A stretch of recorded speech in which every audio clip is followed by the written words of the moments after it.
So, where we left off with the party, you guys had made your way through the distance of the mines and battling your way through various types of what you gather to be dark fey creatures. You finally make your way towards what looked to be an evil glowing portal obelisk in the center of a thing surrounded by bodies and other dwarven and human miners. There you discovered a battle with what could only be described as an evil leprechaun, or as some of you had, or as Judah liked to point out, the anti-Jericho. Yes. A vicious battle occurred as you guys did battle with the leprechaun and his dark music battle. Zombies rose from the graves, quicklings emerged from the portal, and demonic mind control affected the party. But after various battles and fights, including some helps from fun little rat friends this time about, you were able to destroy the obelisk once and for all, and then quickly dispose of the leprechaun. Though it seems your efforts were slightly late, as maybe not the exact embodiment of, but at least it seems part of the spirit of the Nightmare Queen was able to emerge from the portal. Seeing that you murdered seeing that you murdered her vassal, she decided to take advantage of the situation by looking at each of you. Her gaze focused on Canyon as one with true nightmares in her heart. And as you watched as Canyon's entire spirit burst from her body, as you see that the echoes she has been summoning to battle with you seem to have taken physical forms, each one with their own ghostly canyon echo attached to them. They then disappeared from the cave as if by teleportation, leaving you over Canyon's unconscious but some alive body. Jericho tried to connect with Canyon's spirit thinking that she was past, but instead, this body is alive but empty. Juniper was then visited by the Fey god of King of Dreams, where he told her that her spirit was separated and that the party would need to gather the specters back together to bring Canyon back. To help them on their quest, he gave Canyon a compass that would help them point towards the nearest part of Canyon's specters. We take off in the middle of the canyon where you guys had previously have the unconscious miners who had collapsed from the exhaustion of the constant dancing before you. And you may continue to RP as you wish.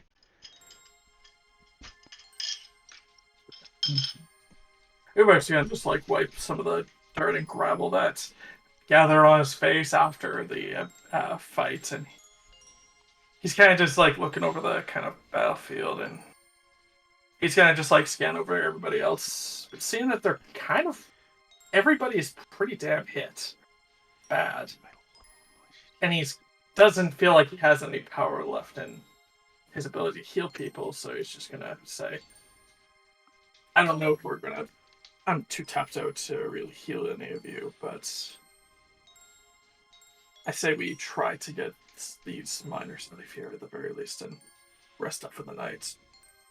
Hopefully, we can help Canyon still in a couple hours, but I don't think we're going to be able to help her in this condition."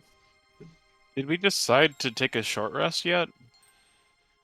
Actually, I yeah, we've forgot. done it. I thought we don't know. mentioned that last time. Yep, I mean, it's easy enough. You Well, guys could have had a short rest. Okay. yeah. Yeah, I mean, That way we he can. also said we're free to RP, so if we want to RP after the short rest, if we wanted to RP immediately, whatever.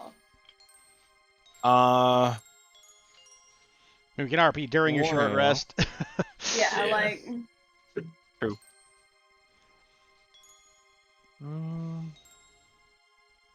Yeah, I say we take a bit of a short rest.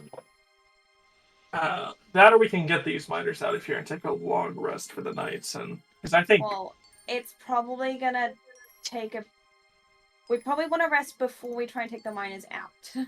Yeah. Yeah. Also, Remind me, who's exhausted? Is both Jericho and Uvek or just Uvek? I think it was just I Uvek. think just Uvek. Yeah. You went down once, but not twice. Yeah. Yeah. So that means I have disadvantage on Ability checks. ability checks. Yeah. I'll add that in. Yeah, I still think we should, just for the sake of recovering at least a little bit of our HP. Yeah. Yeah, like we Just in should, case. at minimum, short rest before we go anywhere. We should probably patch a few wounds before we, do any heavy lifting with carrying people back up to the surface. Yeah. I will state too, though, just for the sake of you guys knowing kind of a general feel of the time, it is getting close to night. You guys have been down here for like 10 plus hours after everything. Yeah, probably. Let's rest up for the hour. We can get the people loaded up onto that elevator, and we've actually putting that in huge quotation marks. Like physically doing enough quotation marks. I will also say for your guys' sake, because I didn't mention it because it wasn't important at the time, you guys did see mine carts and such and tracks in this area. Oh, that definitely help if they go in the right direction. We're thinking they go. Yeah, they go towards yeah, they're guaranteed to go towards the elevator. Man, we should have really rode on those carts. Probably would have saved us some walking. Saved us a bit of energy. I mean, we were a little too busy getting lost. That is true. We should probably take them instead of getting lost again.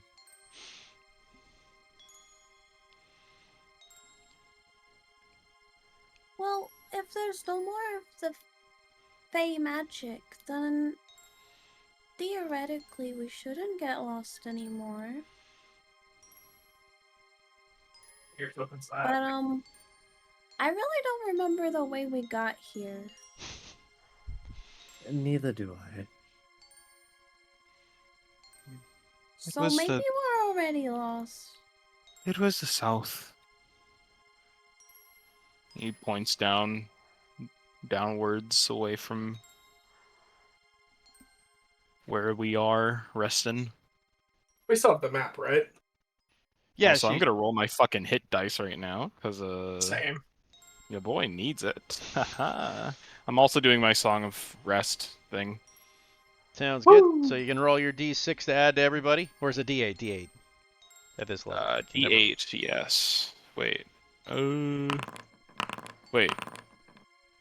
Oh, fuck. D8 at 9th. No, you're still at It's just- D6. It's yeah, so it's a +2. And now I'm gonna roll my shit. Let's see. I'm at 1 HP. Fuck it. Wait, why did it... Oh my gosh, my dog is doing hot girl shit again. That's okay. My dogs are trying to beat the crap out of each other in the hallway. 1 second, I'm trying to figure something out right now. I'm not gonna take that. Good news, guys. I have 1 first level spell slot, so I think we're good. I'm ready for a fight. Oh, okay, so it's just being silly.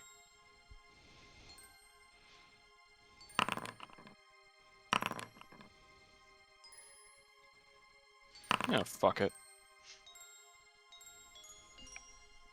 I'm almost a fool. Hey. Lay of Hands is. Oh. Long rest. Okay. I get my fucking Bardic Inspirations back. Yay. Actually, quick question, Heath. Does my Lay on Hands work with Gwendolyn? I mean, for the sake that I know the whole thing is they're an undead, but they're not an undead for the sake of the way the gameplay works. It's odd how they designed it. Yeah. Like- I What? mean, Jericho's an undead, so. I mean, unless Lay on Hands specifies. All I'm not an- healing magic specifies does not work on undead. Yeah, but I think Reborn is not. You're not and No, I'm you're going not to, classified as undead. You're still a humanoid. yeah. It's- Okay. It's one of those odd ones, Annie, where they're for flavor they're undead, but for mechanics they're not. Yeah. Yeah. Makes sense. Right? It's kind of like how I Next one run is- Fae, right? Like I don't let anybody be Fae. You're for flavor you're Fae, but mechanics you're a humanoid. Yeah, I just want to make sure in case into my next fight, Squilindilin goes down, Ubik's right beside her, and he's like, I would help, but I can't. I can. You know, Gwendolyn can be healed by healing magic. It is mechanically they're not actually undead. Okay, I just thought I'd double check. Yeah, no, Uh, good on you. Usually, fun fact: the only spell for healing that works on undead is life transference. Makes sense. Laughs The evilly. edgiest, I'm the most edgy of healing spells. Yeah, this also Yes. works on constricts too. There's actually no limitations to what that can heal. You're not only giving up a bit of your own life, you're giving up your life force. Anyway.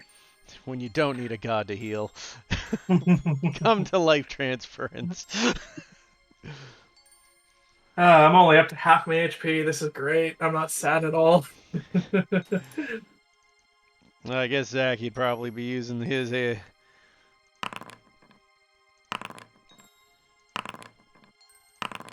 Poor Zachy. I used all the hit dice, and he's got. Well, remember, don't forget the +2. No, it automatically adds. Oh yeah, and the +2, yeah, for your Song of Rest, so 23. That's what I'm Oh, talking did it? about. Yeah. Did it add +2 for mine? Yeah. Oh no, I'd only used my Constitution. Okay, yeah, I get Yeah, 4 more hit points. 4 more. Oh, is that only just once? You only per get it roll? once. It is once for the short rest, not per hit die. Ah, okay, fair enough. Yeah, Song of Rest kinda sucks really. Hey, Yeah. in fucking 5e where every hit point matters, hello? That didn't say it was useless, but it's not a crazy useful spell. Sucks kind of means useless, Heath. Fair. Hey, you know what? I'll take that 2 extra hit points. I appreciate it. Yeah. Alright, well. Especially when you're like Jericho and are constantly at the foot of death. Yeah, every single fucking hit point counts. Well, yeah, but. This is why I don't roll for HP when I level up. It's too scary for me, man. I'm too much of a coward. Embrace it. Don't worry, one of these days Jericho will roll his max HP. One of these days, but sure as hell not today. Anyways, as you guys gather about, your short rest is over. Nothing happens. Obviously, though, the unconscious miners are still unconscious. They'll require a long rest to be back on their feet. Makes sense. Uvek will begin kind of fireman drilling, like throwing 2 people on each shoulder above his shoulders and just start loading them into the cart. Trying to not make sure they smother one another when they're being kind of, Uvik just stacks them on top of each other so they all die. Yeah. Like, oh, here we are. No, not all of them, just the one on the bottom. I mean, again, there was only 5 living miners, so you can easily get them all in one cart sitting position. Yeah. Only 5 of them are alive is insane. Well, yeah, it's... They're totally not going to be traumatized for the rest of their lives at all. Yeah, whenever there's a party that's going on, it's going to be the most depressing party. No dancing or music whatsoever. Yep.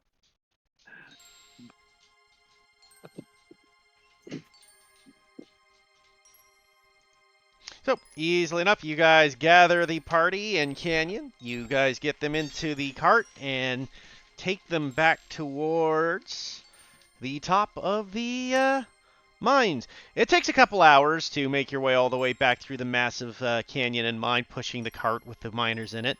But eventually you make it back to the elevator. where it is still functional and waiting for you. Easily enough to load them back up in and move to the top of the mines. As you reach the top, the gearing wheel having no problem actually lifting all the weight with all of there is a bit shocking actually when you think about it, as you realize, there's probably a few thousand pounds in here and it's just going up, no worries.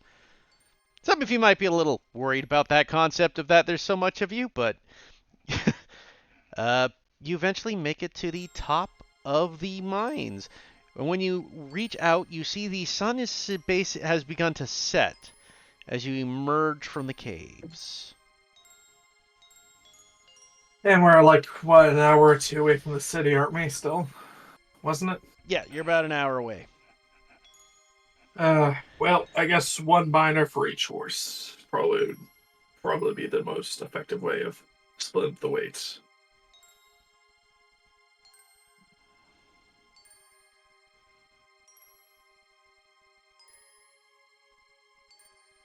I mean, we also have Canyon's horse. Yeah, we're probably gonna have to load Canyon onto that horse though anyway, so it'd still be one person for each horse.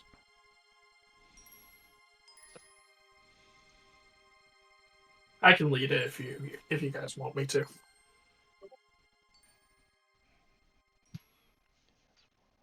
I can perhaps make an attempt.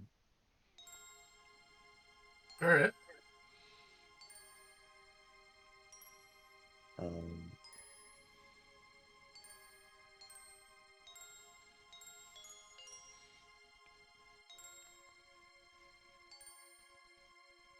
Should we talk to, I guess, the foreman? Yeah. He probably Should we wanted to talk see to that. who? The foreman. foreman. It'd probably be good to get him informed about that his crew is still alive, at the very least. I'm dumb. What's that, Crystal? When he said to the town, I forgot that, like, we're, like, right next to, like, the mining town, right? Basically? Yes. Or is... Yeah. When you were like, alright, an hour or two away, I was like, oh, the mines were that far away from the mining town? Bro forgot about the x-axis. Or the y-axis.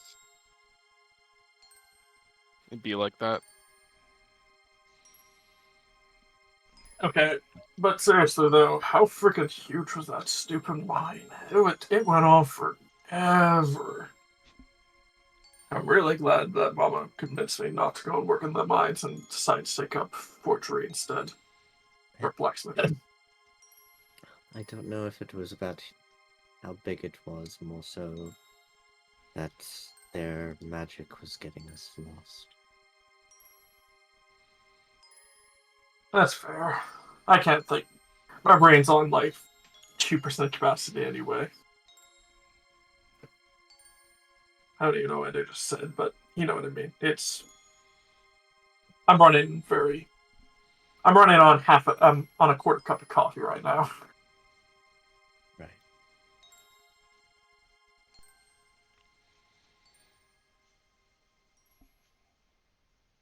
Well, Uvek will begin. But Oh, yeah, we should go see the foreman and see what the medical situation is here, or if we need to take the miners somewhere else to be taken care of. yeah, probably being on their feet for so long, their feet has got to be covered in swollen blisters and whatever the hell else. They also look a bit malnourished, so it probably wouldn't be bad to get them some food. Jericho leans over the side of the court, or the cart, and uses prestidigitation to clean the lots of their unconscious bodies. You clean them up with your spell, removing the dirt and grime that covers them. The dirt, the grime, the sweat, the tears. Uvek's gonna just like reach for his water skin. He's going to keep them sitting upright. He's gonna like tilt their head back so that way they're esophagus is completely aligned. And he's going to pour down a bit of water to keep them at least not die of dehydration, hopefully. You pour the water down. They seem to, their bodies have their basic reaction of taking it in.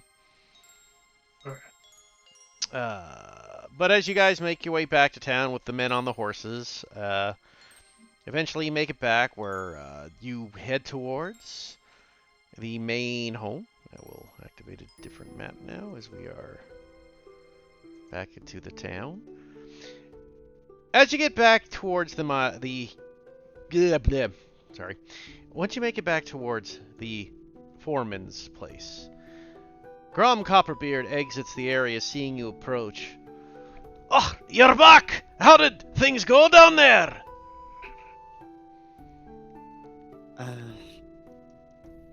Almost terribly, but we're out, aren't we? Oh, bloody hell, is that my... what's less than me miners? All the ones that were breathing, sadly. We tried to grab the others, but... Sorry we couldn't do more. yeah, those Fae were kind of building something down there. We got it dealt with, though, at the very least. Well, you did what you could, and I appreciate your efforts. Of course, I'll be giving you what I promised you for your reward. Here, if you don't mind, you can take those people back to the inn. We'll get the town's cleric to take care of them. Yeah, probably be a good idea. Well, a lot of you look like you could use some rest there too. Yeah, we did have a bit of a dealings on with a bit of a mix between the Fae and the undead, so probably would be a bad idea to take a rest. I'm always tired anyway. Well, you head down I mean, there. you're exhausted now. They're my brain just completely froze there for a second. Juniper, thank you, brain. Oh. My brain was just like, you do know the name, but I'm not going to tell you. Real.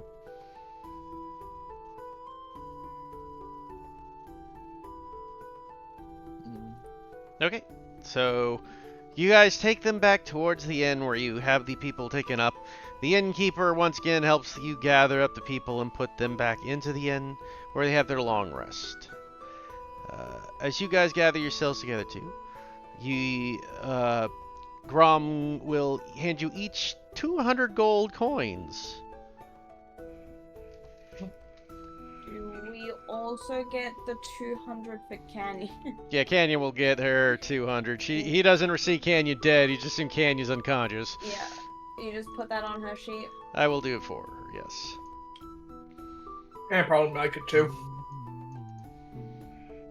Yeah, I'll put it on Micah's as well.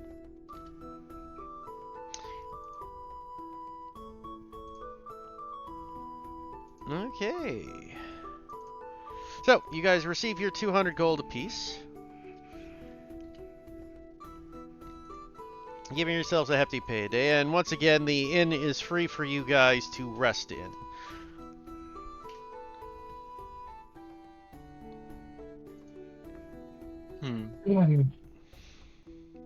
Never thought I'd miss a bed so much.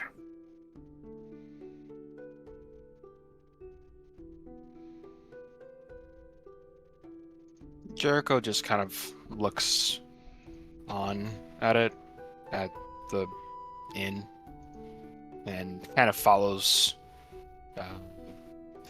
kind of meagers behind the rest of the group.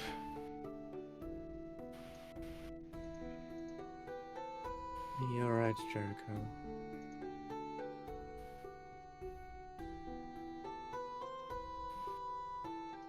His eyebrows knit for a moment at the question.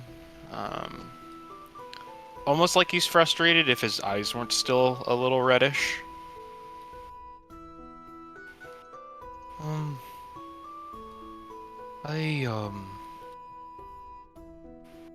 suppose I'll see. What are we But- seeing?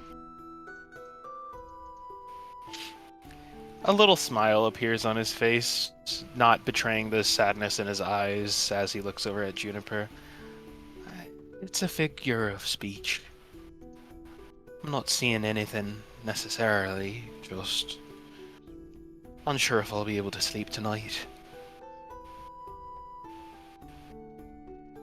Well, you gotta rest well so that we can go fix Canyon. I'll try. I know that from a long history of experience that if I don't sleep, I'm not going to be much useful to anyone. But maybe some good food, but they also in order to. Because we were down there for a long time, and we didn't really have a chance to stop and rest and have anything to eat. maybe. I suppose we'll see. Here, I'm gonna start making a bit of food. I'll start whipping up some food for everybody. And We're at a tavern. We could just get something. yeah, fair enough.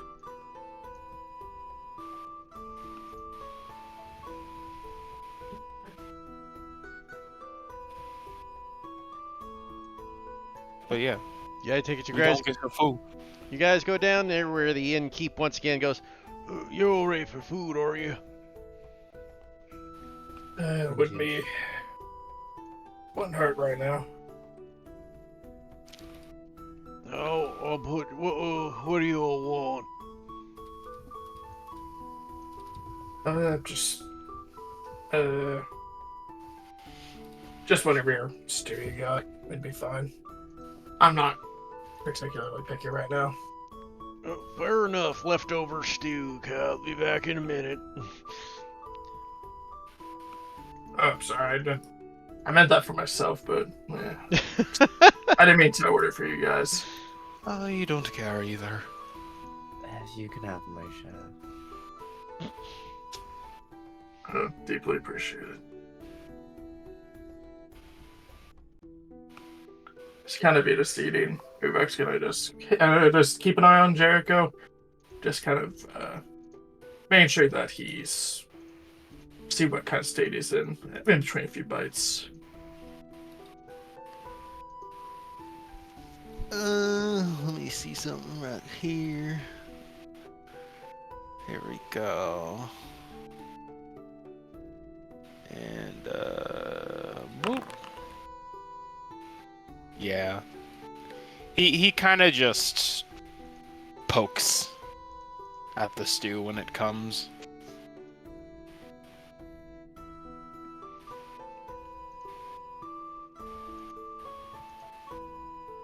As We'll you find...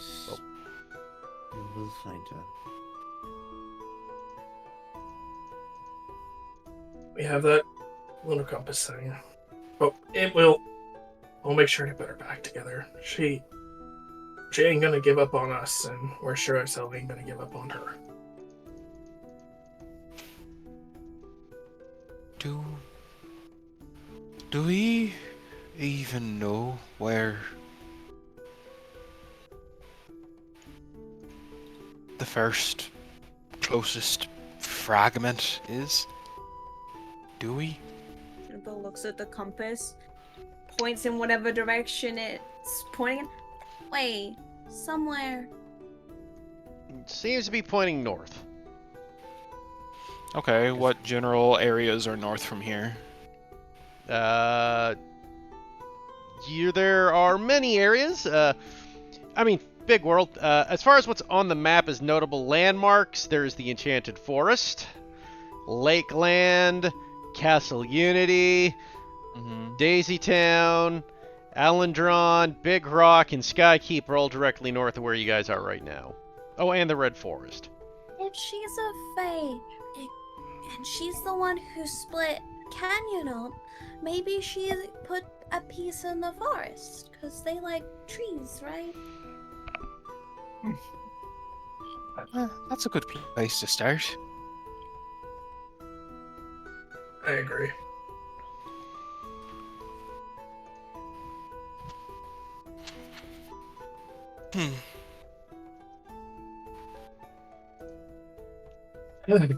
My wife said just like right down the bar. He's like, maybe grab a few drinks. That'd be okay as well. It's been a very long day.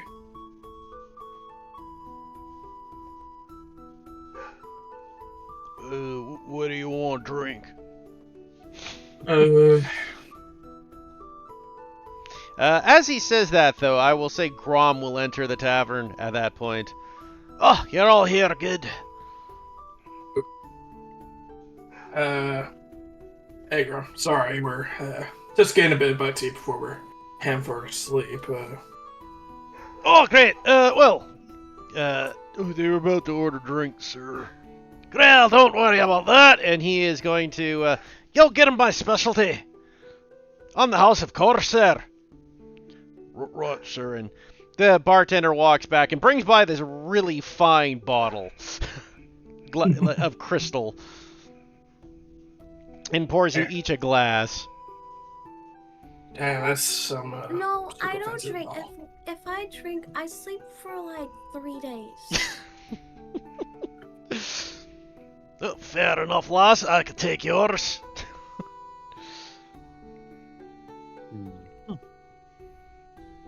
You'll like Oh, wait. this. No. She will. Gwendolyn will sniff the glass.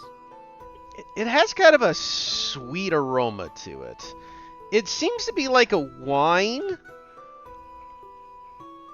but chilled. Is it kind of like a dwarven wine, or is it more What? elvish, or? I mean, What have color you? is it? It's kind of a purple. I mean, in your case, though, Andy, do you take a sip? Because Yeah, we'll take a sip. it is very sweet and delicious, and it's kind of an oddity where it seems like a mix of dwarf and elven wine. Like the best of both. It's got the kick of a dwarf wine, but the sweetness and aroma of an elf wine.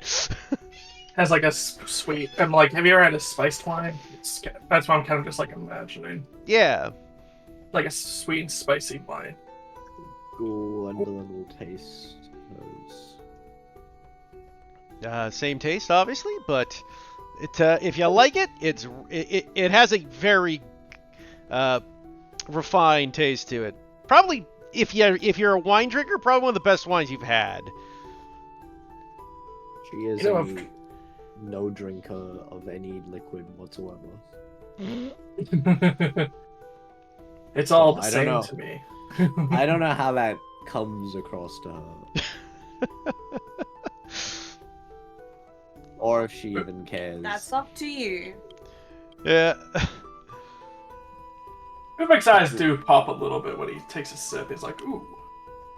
You know, I haven't actually had elven wine before, but this is kind of always what I kind of pictured it.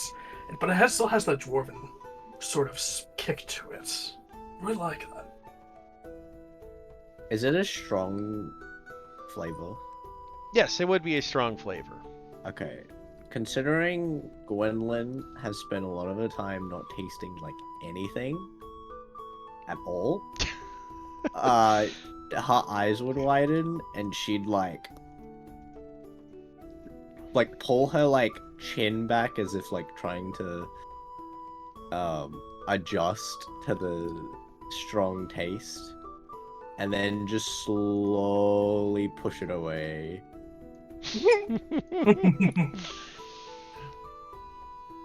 I think I'm good, thank you.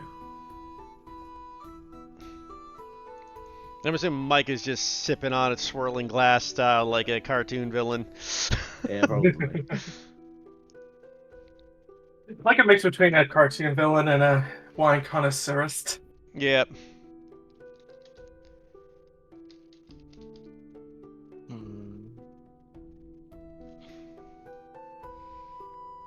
Now, is Jericho a wine drinker? Jericho doesn't seem too interested in touching it. He's still pecking away at his soup very slowly. His stew.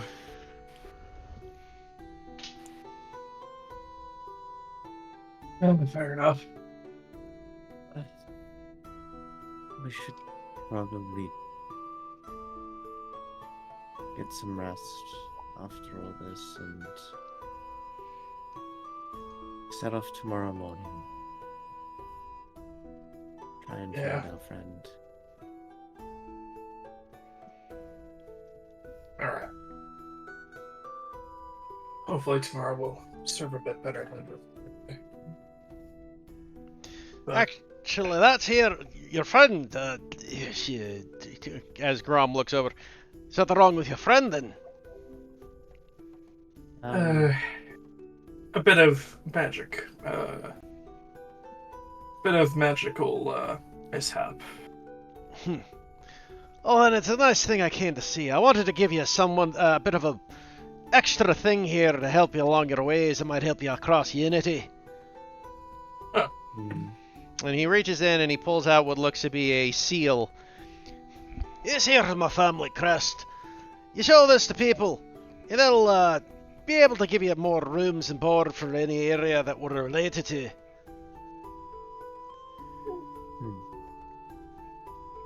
Is Beautiful this design. works anywhere? It should work in most places of Unity. Probably not like the back towns, like, the really small places. But any of the major cities, you'll be able to get an in with this. Alright. Quite the nice design, actually. Dwarven craftsmanship. Aye, It's kind of you. well, I do owe you a lot. You did a heck of a favour down there. I'm not sure of all the horrors you saw, but I'm glad that people like you were there to help me. We're just glad that we were able to get your people out there in time. It was a very closely won endeavor. Well, I do appreciate it. And if you do ever need anything from myself, or my wife or my organisation, all you have to do is ask. We appreciate it. But I'll let you all get yourselves some sleep. Obviously, you've got a lot ahead of you. I wish you the best of luck. Thank you. Thank you. And hopefully your mine can get back to operation and your workers can start making can start living their lives again. Well, I'll see what we can do for them. I think they're going to need their retirements on their hand, honestly. Also, a bit of a tip: probably no square dancing and/or violins for a while. Kind of blinks oddly Just- at that. Just trust me on this one. It's going to be a very it might set off a few things in their mind. Very well then, I'll cancel the big barnyard jig. I'm glad I brought that up now. I was joking, laddie. I was joking, but don't worry about it. But I'll take care of that there. Don't worry. They'll be fine. We'll take care of them. And don't worry, we take care of those who are injured. Now that we know what's going on, we'll be able to go down and pull up the people that were not survived. If we're lucky, perhaps we could bring a few of them back. Always bring back the most you can. They Aye. deserve to be seen by their families. Well, I'll have you all rest up and go now. You have yourselves a good time. And again, if you need anything, you don't worry about asking.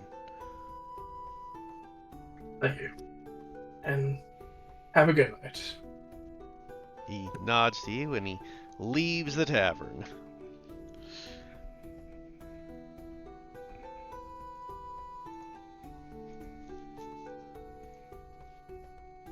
Oh, should we leave Canyon here? I say we. You mean, in a room, right? Her what? Well, I mean, do we take her up to her room or an infirmary or something like that, or do we just No, I we mean, just have her on the when- bar stool right beside us? When we leave. Yeah. Should we leave her body here so that we don't have to worry about, you know, losing her or having her get hurt?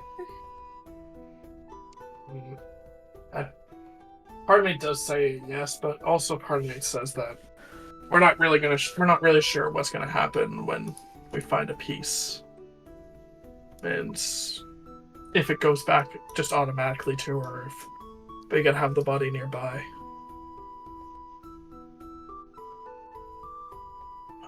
Part of me thinks that we should have her beside us, or at least traveling on the horse, and we can just have her secured to the horse in the meantime.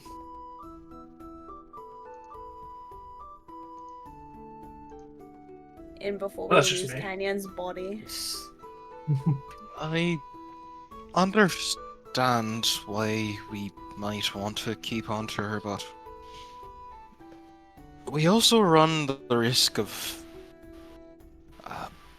bad optics of sort. We'll have to explain to plenty of people as to why there's just some person unconscious on the back of our horses. I mean, you have to do that all the time for me anyway. But at least you can wake up. Maybe And it you're wouldn't be bad. usually snoring and sleeping and she's Oh, sorry. not exactly sleeping. Well, we could try to get a cart, maybe. That way we can at least have Canyon resting somewhere safe and won't attract too much attention. I think we should just leave her.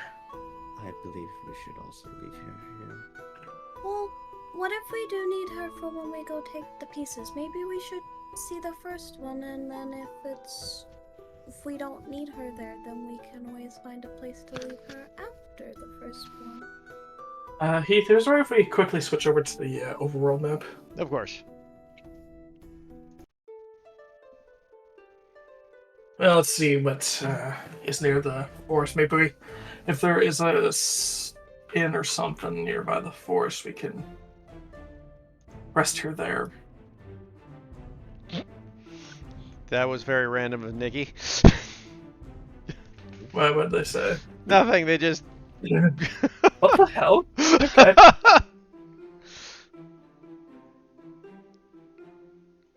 Don't even hear from her for so long, and then that's the first thing we hear from her in a long while. Nikki goes by they them, by the way. Yeah, it's a they them. My apologies. And Nikki forgot again.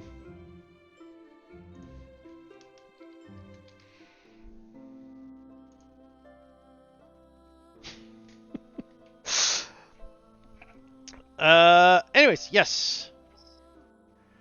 As you guys look at the map, you do know that the Enchanted Forest, if you ask the innkeep, he would tell you, it is a city. It's an elven city, like Forest City. Oh, okay. And he does mention there are many towns and like little farms along between here and there as well.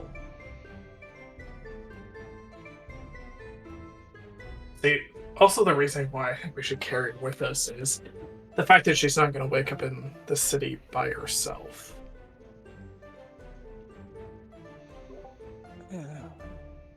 And if we have to go to different parts of the Unity, it might be a bit of a while before we can reconnect with her. That's kind of why I'm saying we should keep her alongside us. I can go and maybe ask if we can purchase a covered cart and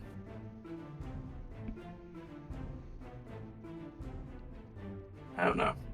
Is it this session and next session that we're doing the canyon stuff? Yeah, 2 sessions. Unless you And guys is- really rip through this. Is Micah also gonna not be here next time? Next week, Michael will be here. Okay. Just checking. Yeah, Zaki's going to be every other week. Yeah. Was just double checking because I was gonna potentially suggest that we can also leave Micah with Canyon if we I mean- gonna have either of them. If you guys are concerned about that too. Another suggestion is if you take them with you, you can have Micah babysit while you guys do your stuff.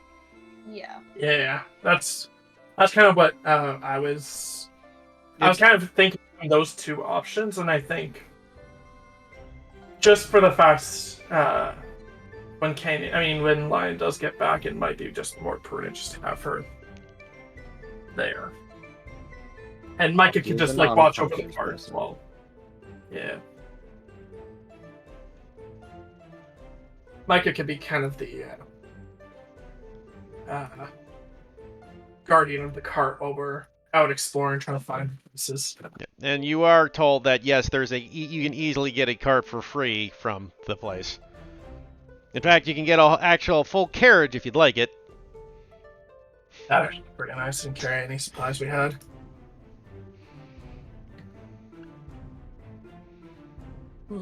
I don't know, just up to you guys. I'm just thinking.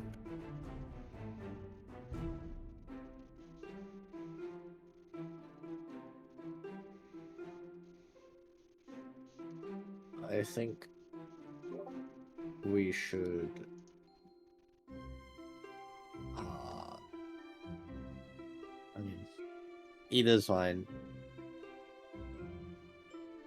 I don't think in the long run it matters either which way, to be honest. Jericho?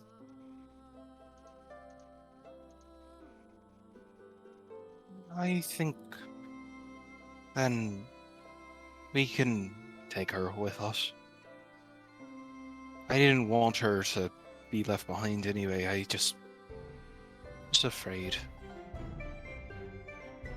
Hard to be afraid. Hell, I'm terrified right now. And that just makes it all the more reason we got to follow through with this. I'm sure we will find her. We'll get her. We'll get her back.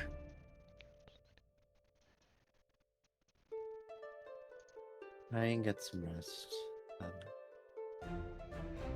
Won't help any of us or That's all I'm if saying. we're unable to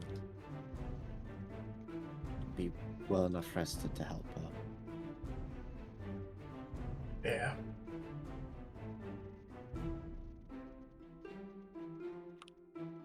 Well, if you guys are okay with that, I'm going to place a request for a cart or a carriage or something in the morning, and we'll try to make sure that she's well taken care of while we're traveling. Grab some supplies, and pillows, blanket, all that sort. I'm sure Grum would be able to help us with that sort of thing. If not, then I got a few cabin supplies we can use to supplement. Alright. Well, if that's the case, then let's get her to her room. We'll take her down in the morning and let's take a rest.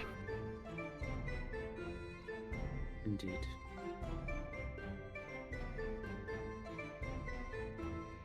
Okay. You guys get yourselves your long rest in. So feel free to give yourselves the long rest button. Give yourself your spell slots and HP.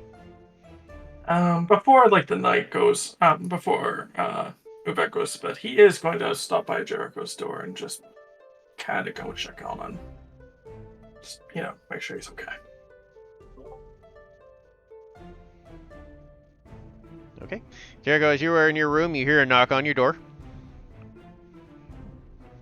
He perks up and he gets up and walks to open the door. Ubek's just kind of standing there, and he's kind of just wearing his regular clothes, and it's just kind of he kind of has both hands on. Kind of wriggling between both his he's kind of wriggling his hands hey, sorry to bother you, but it seems like you were kind of a bit down there and just wanted to make sure you're doing okay. And was wondering if you wanted to talk about it. A small smile comes to his face.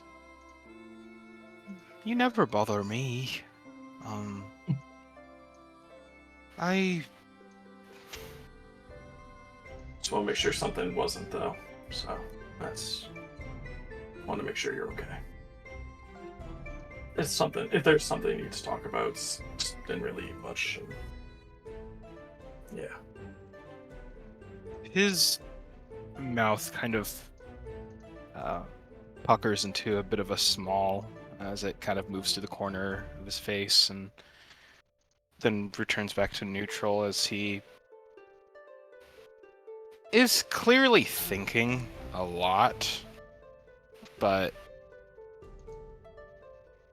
at the question he tries his best to rein in his thoughts and to bring his face back to a neutral position, but he doesn't seem to be able to. He just still looks tired. And he says,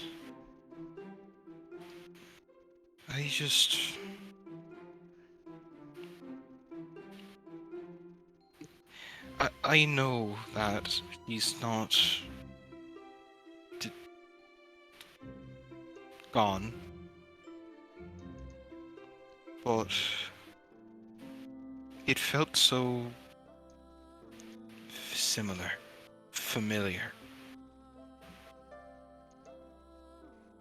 Sensation that's eerily similar to another.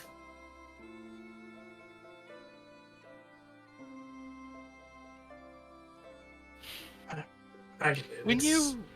Oh, sorry. When you love someone or care for someone, sometimes what can happen is you can feel invincible. Like nothing can touch you or them, and there the two of you are, just floating through time and untouchable. And then something happens, and suddenly Illusion. he slowly nods. It's...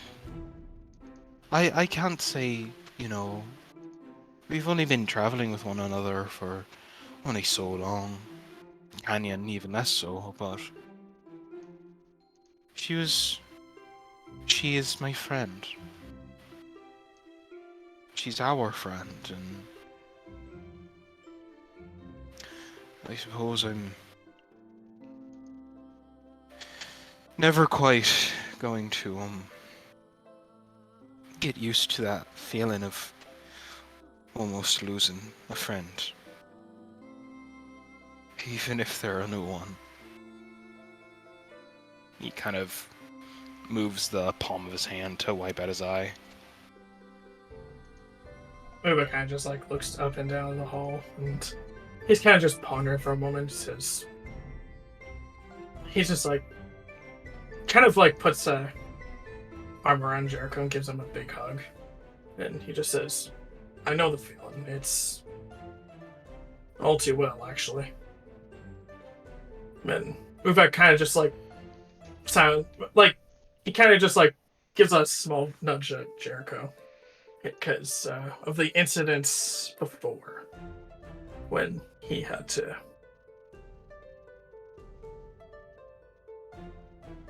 revive Jericho, or at least he tried to. And he just kind of ponders for a moment and says, when that happened, it was the most terrified I've been in a long time. And I know that feeling of losing someone you care about. But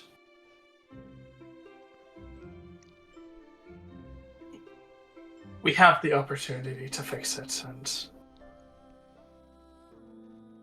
we can't let... It's okay to be scared, but to not lose ourselves to that fear as well. Or else we don't get them, or else we might not be able to fix it. Sorry, I'm terrible at these kind of things. It's been a day, but I promise you that come hell or high water, we will make sure that Canyon wakes up safe, surrounded by friends.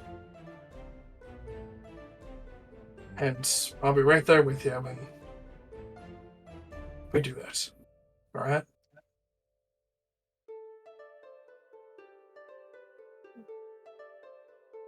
Uvek would feel Jericho nod against him, sort of in the embrace, and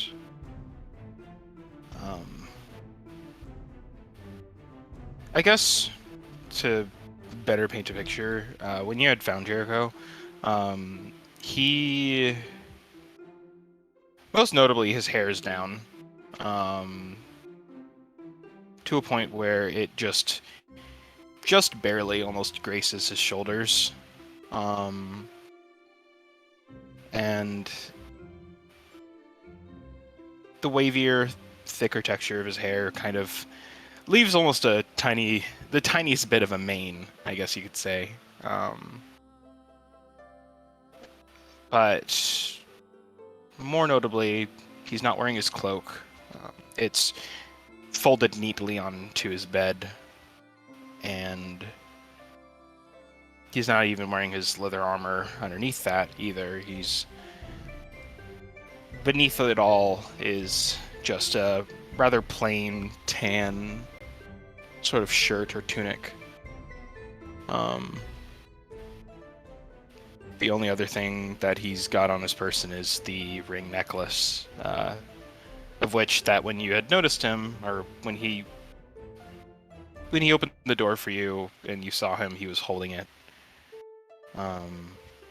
But I think the reason why I say that is because not only does all of the lack of things that Jericho's wearing make him seem smaller, but the lot of how he's speaking, his mannerisms, all make him feel smaller too. And he kind of, when he backs away from you, as the embrace sort of ends, his eyes are redder than you remember them being just a moment ago. And he just sort of nods.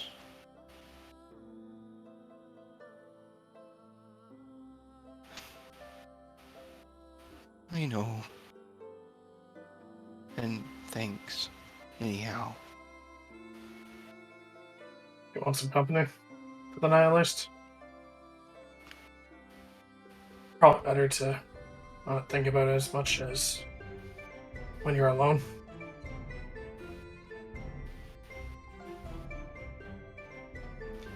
He sort of...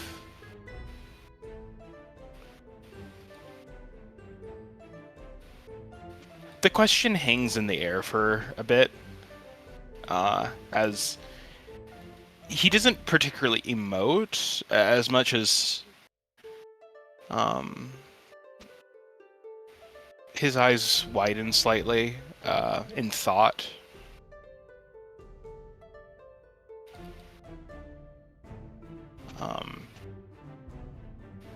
And slowly he nods. And he says, if you don't mind, I'd hate to impose.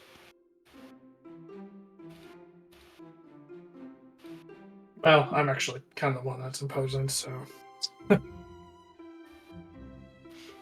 small smile creeps up on his face at that. Only if you don't mind. I don't want to impose on you. He shakes his head quickly in a way that kind of makes his hair a little bit more of a mess than it was before. No. Thanks.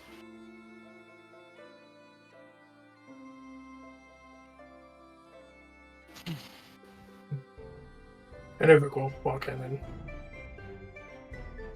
I don't want to take up too much time from everybody else. If No. I am enjoying this. Go. Take up however much time you need. Everybody's loving the gay mess. You guys go right ahead. Unfortunately, though, I'm also just a mess in general in real life, so I don't really. I'm kind of terrified of what to even.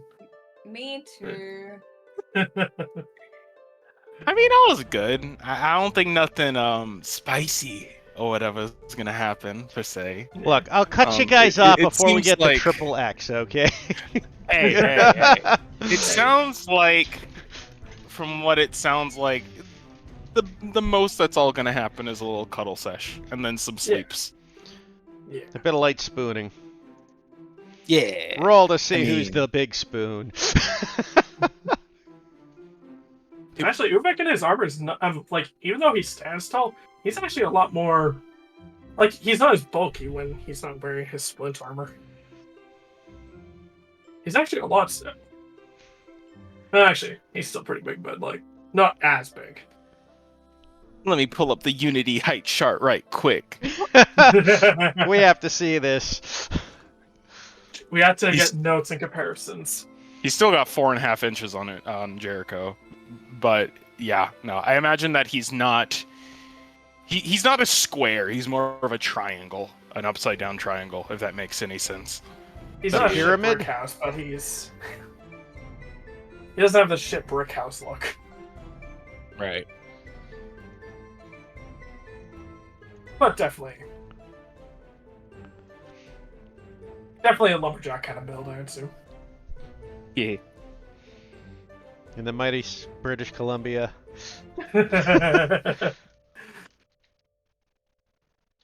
But yeah, no.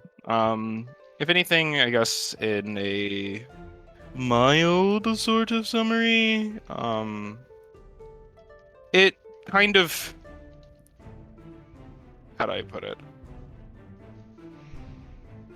Actually, thinking. Yeah, I know. That's my biggest problem. I'm overthinking everything right now. Teehee. Well, no, because 'cause I'm- definitely I don't want the scene to go on for too long. But I also have a pretty good mental image of what ought to happen. I just have no Exactly. idea how long it actually take to get there. So Yeah, exactly. That's kind of my issue. Well, let's just keep going, and then we can go off if it turns out to be too long. Because already, yeah. yeah, just go right ahead, guys. There's nothing huge. Well, Jericho would just go back, and for a moment he kind of idles, swinging his arms idly, as I think they're both feeling a little bit of awkward in between the emotions that are also in the air, the not so fun ones. But he sort of just goes and will sit down on his bed at first. And he'll go ahead and grab the folded cloak.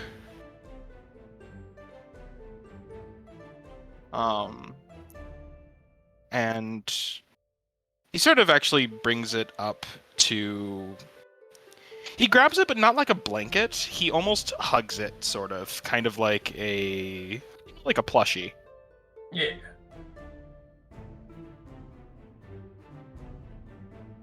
Is that someone? Is that one of? Is that shit? My brain's just at 2% capacity in real life too. It's like, is that? I was worried that, but I was always curious. Is that like a? Is that yours, or did you get it from somebody? Jericho will he'll kind of smile at the question, and he'll grab the hems of the cloak and move his arms forward. Oh, do you need me to stop? I think he said he got interrupted by something. Sorry, I'll be 1 second. Real life. No, you good. I'm actually looking at my notes right now because I need to remind myself of something. Here, would it be okay if I just had like 5 minutes? Someone's just talking to me. Someone just wants to say Yeah. something to me. We can take I'm 5, sorry. guys. No worries, Andy.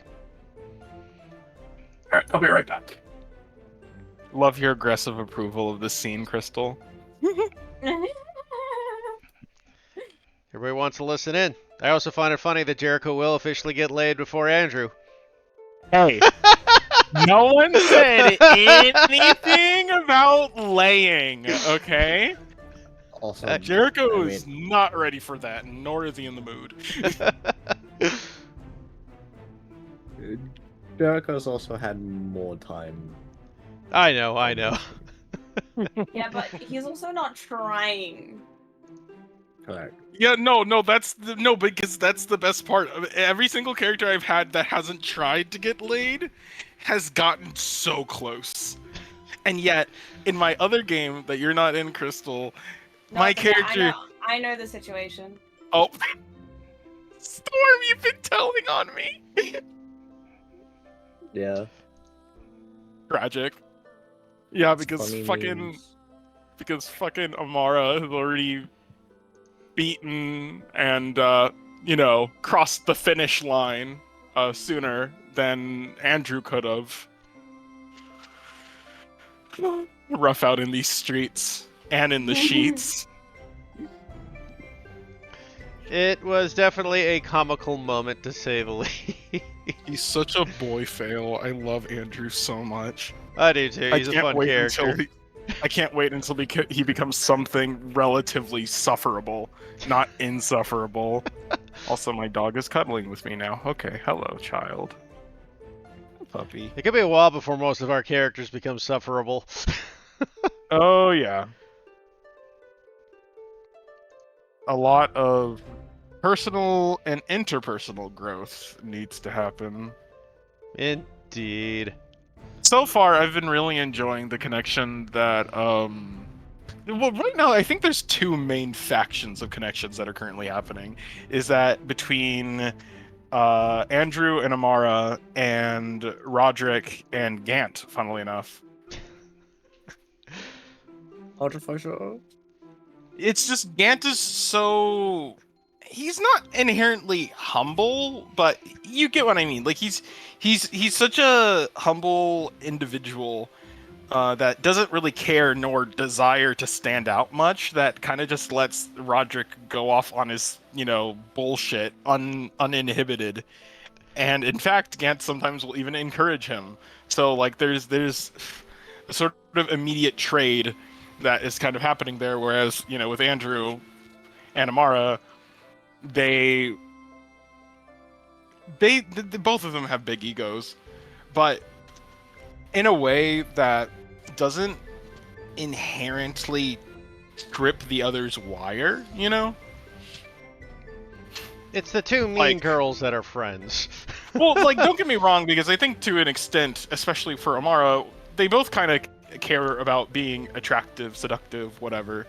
But Andrew's image is very much that of knighthood, whereas for Amara's, it's that free spirit type shit, if I'm not mistaken. Can't wait for things to progress. Oh, for sure. Yeah, I'm sure once everybody's backstories start coming out, that's going to be like when things start really getting interesting. Yeah, because that's the best part about characters like these, is that things have had to happen in order to get them to behave the way that they do. Oh yeah. So I can't wait for our everybody's backstories to come back to haunt them. What? No, that's crazy. Boy, though, like last night's the last game with Nikki, though, I'm like, wow, am I gonna end up murdering somebody in the middle of a tavern? Wait, it is a lady, and he does have decorum. Didn't wait. Ah, yeah, that was fun. God, yeah. I mean, luckily for me, Actually, when he saw the healing magic, like that's when things flipped for him. He's like, oh, you must be blessed by God as well. So now Right. he's got that stupid automatic trust problem going. Reminds me of that one YouTube video that was like a Christian and a Satanist are handcuffed to each other for 24 hours. It's just like this is They realize This they have is a lot in literally- common. in all the wrong places. Hi, puppy.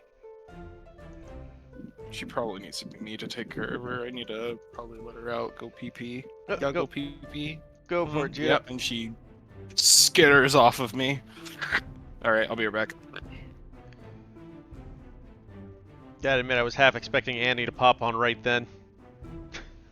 Me too. It would be how it goes.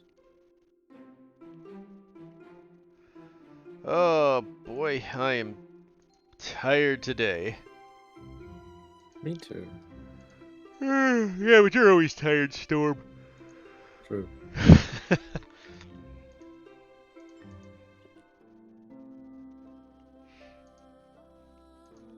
Get to see how far we get in today's. Luckily, I planned this thing with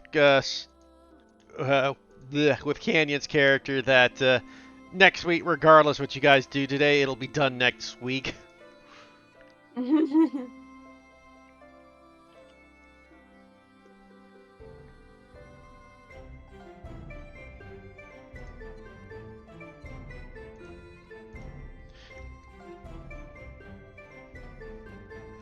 Glad glad that frickin' Andy was able to make it today, though, because he was originally not going to be able to.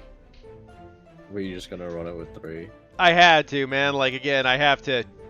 Because of what happened with frickin' Canyon, I had to kind of move the story forward.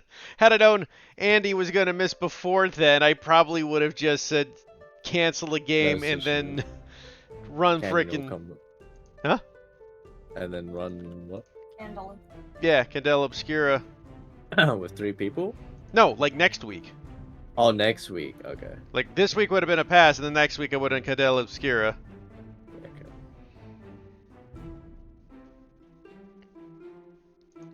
Gotcha. It's alright, though. It all worked out. I have to see about trying to get that game together at some point, though. I do have it all prepped now.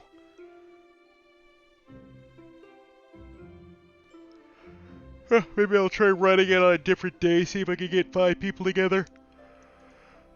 God!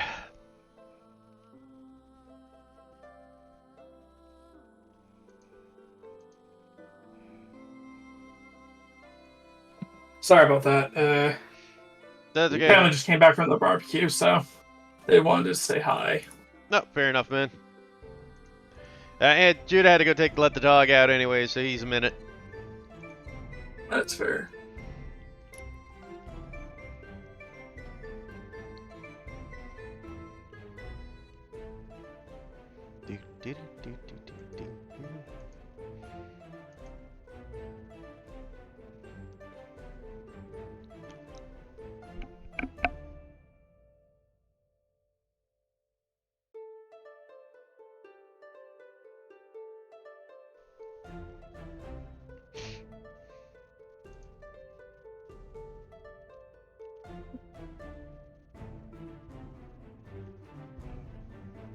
But yeah, Andy, if you're good for now on the 27th, though. Oh yeah, I should be fine. Yee. Are we still gonna meet up there or hang at your place? I think we're still planning to go down there. Yeah, fair enough. Seems like a good place to hang out. Well, I mean, part of it is to get them out of... They want to get out of the house, too, right? Totally. And my place is fine and all, but we also have 2 dogs and a cat. A cat that terrorizes me specifically. Yeah, and I can imagine what the cat would do if we started playing on his table with figurines. I love how you refer to it as its table.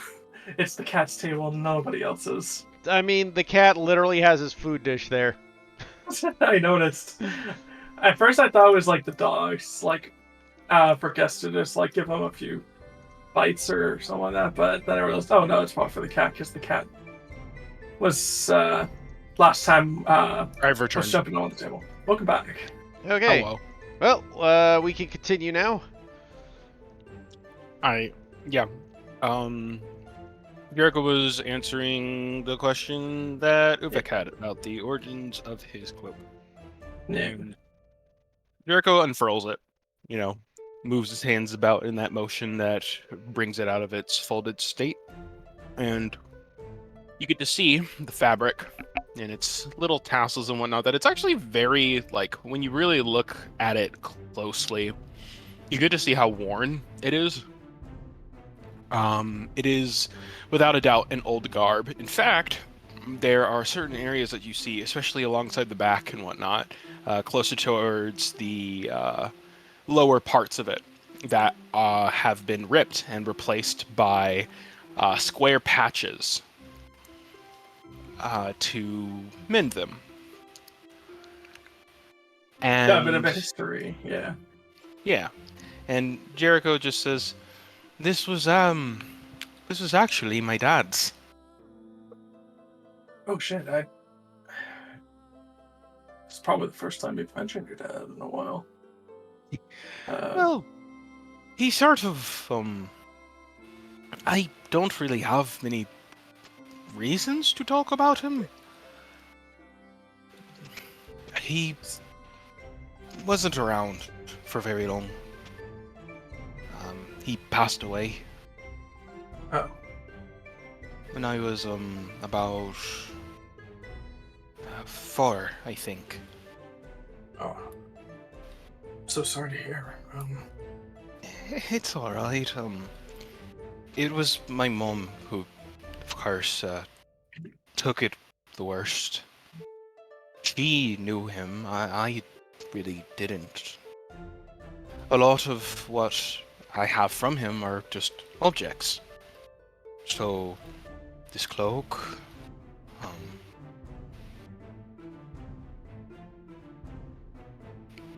and he kind of looks about himself and then reaches for his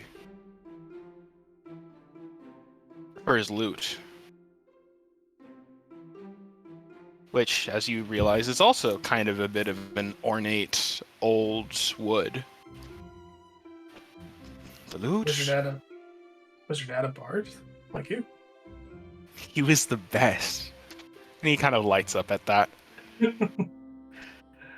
His name was Darunia Naven. He was you may not know it, but there's this college that of thought, sort of, that bards of a specific lineage will follow, and this one happens to be those of with heavy affiliation of the Fae. So you typically find elves like Eladrin and the like that will study it. The College of Glamour, I think, is what it's called. He was So that's where you got amazing. your looks. So that's where you got your looks then. Okay, I'm just kidding. He just flushes. Sorry, that was bad on me. I'm sorry. But so your dad was one of the practitioners there, or? Jericho seems to take a moment to recover from. I didn't actually mean to say that. I was making that as a joke, but No, because that was smooth. I so smooth.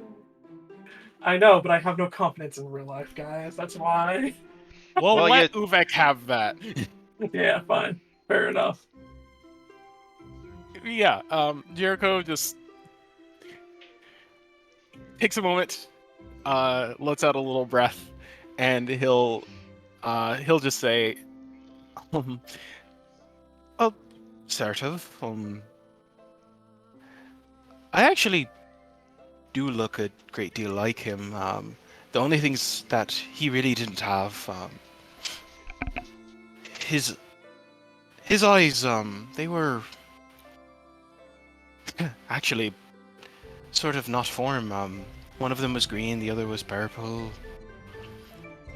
Oh, he had. Kind of like. He had. What's it called? Heterochromia. Something like that. But he could change them at pretty much any moment, depending on how he's feeling and things of the like.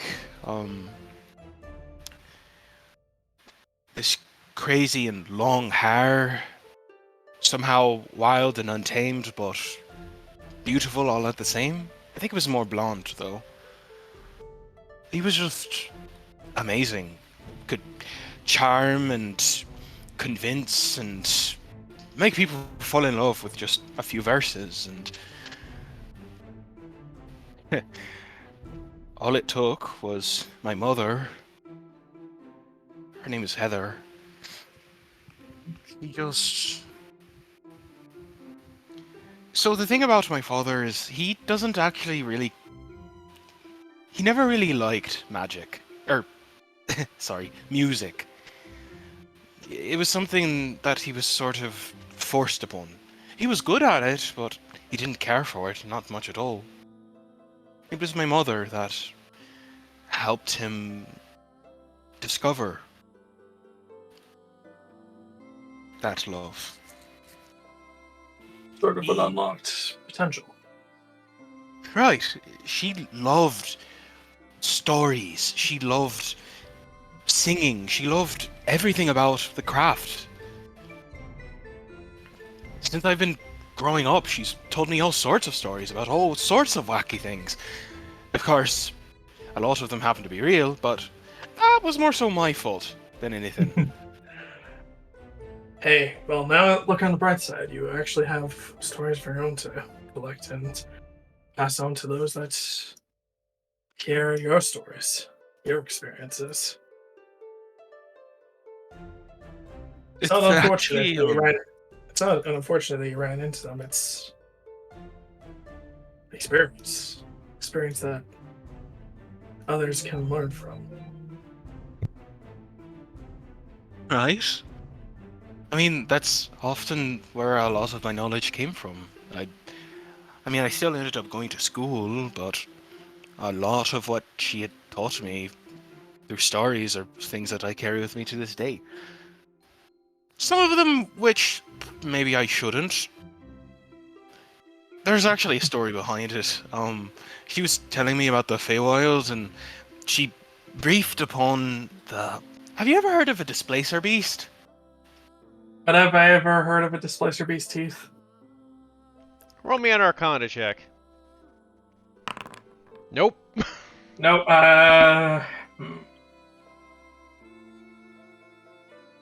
Uvek's like trying to piece it together. Maybe if I... What does those two words mean? Maybe if I use the etymology of the words Displacer and Beast. Think, Uvek, think. It's a beast that sends people out when they can't pay their rent. Question. Jericho sat on the bed. Where's Uvek? Did he sit next to him? I think like Uvek for a while just kind of like stands beside the bed, but like he kind of just like slowly over time just kind of just like sits right beside him. It's kind of like when Drax said, "I move very slowly so that nobody notices me." Yeah. Yeah. That's kind of what Uvek's like thought process is right now. Got it. Yeah. So basically, Jericho kind of sort of brings his knee up onto the bed as he like more so faces Uvek, and he kind of actually no, this is perfect. He uses He uses prestidigitation. I keep fucking doing this to myself. Okay. And uses that last little feature and brings up the image of a leopard. Just think of like a leopard. Do you know what a leopard is? Yeah, I think I've read a storybook or two with. I haven't seen them personally, but definitely probably seen them in a few books. They're kind of the cat creatures, right? Mm-hmm. So think of a leopard, then think of it as mostly black fur, then put 2 more legs on it, so 6, and then these sort of weird tentacle-like appendages from its back. It still has a tail, though, so it sort of has 3 tails, if you want to say it like that. And as he's describing these different things, more and more images, like the image that's in his hand, evolves and slowly turns into a displacer beast from these descriptions. And then you give it bat ears. And that's more or less a displacer beast. She was telling me a story that involved this Fey heroine? How do I fucking say that word? It's heroin like the drug. It is heroin like the drug. It is pronounced exactly the same, but it's spelled different. Lovely. I love homonyms. Yeah, it gotta love English language. Yep. This Fey heroine who had lost her love to the Shadowfell. And immediately when she told me about the Shadowfell, she tried to get away from the topic, but I pressed anyway. And well, then she told me about one creature, and then the one creature turned into another, and it sort of tunneled down there. I think people call it a morbid fixation. You're kind of something you can't look away from, even though it's terrifying. Oh, yes. And that's more or less where I found out a lot of the things that I know about. Would explain why you have such a deep knowledge of things that are trying to kill us. But on the other hand, it actually has saved our lives quite a few times, so maybe it You is. can imagine my surprise when I've lived my entire life in a area that was objectively much more dangerous than Unity, and then I come here seeking emotional asylum of sorts, and they're just all here. Really testing my knowledge of sorts. And yeah, she took care of me as a mother should, and brought me up the way that I could study what I wanted to study, and here I am now. A real encyclopedia of the deep and the ghoulish. Maybe just a little. Yeah, I got you. But, so I never knew him. Not much. If I close my eyes, I can feel his calloused fingertips wrapped around my tiny little hands. But I can't remember his voice or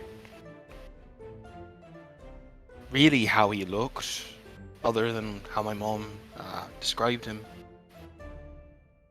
Well, My master or teacher, mentor, he likened it to me sort of knowing ghosts all my life. And in a lot of ways he's right. It's how he decided that this is the college for me. bit of an imprint.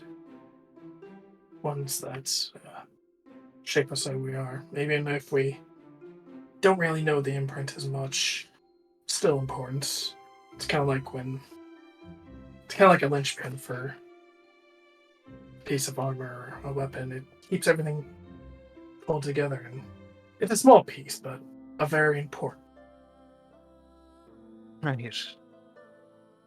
I just wish that, well,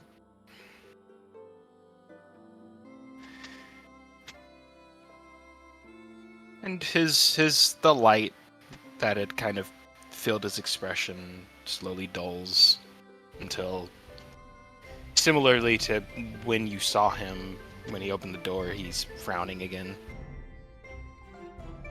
We kind of just peers down, sees the brown turning. He's like, oh shit. Think. And he kind of just like looks back to the loot and says, you know, speaking of the loot, he kind of gives Jericho just like a playful nudge on the shoulder. Still haven't taught me how to play yet.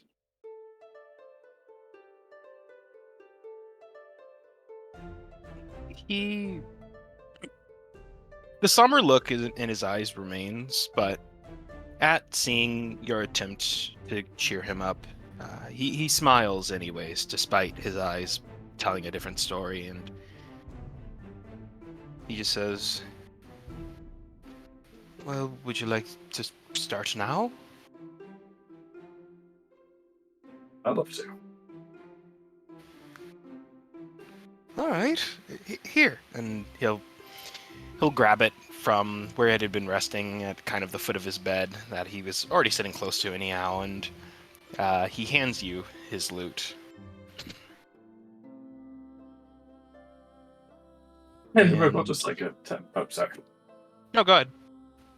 Uvek will kind of just like try to get a feel for it. He's like, his hands are kind of freaking massive compared to Jericho, so 1000%. Apparently, some instruments are kind of shaped for the user, so. Mhm. Yeah, but it's a bit silly looking compared to how it normally looks. Jericho smiles at him holding it, and It's like just incredible with that little smirk and that little tiny car. exactly. And Jericho will reach forward and kind of gently take Uvek's forearm, and will kind of move his hands in the place into which they should cradle the instrument. Like this. I know it might feel a little bit awkward, but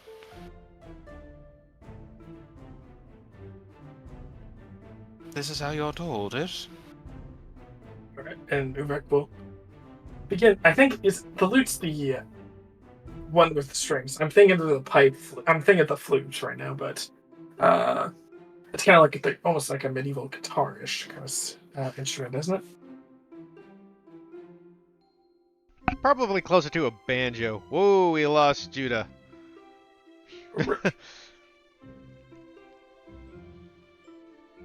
He's back. Welcome back. Sorry, what did you say after guitar? Because my internet died for exactly 3 seconds.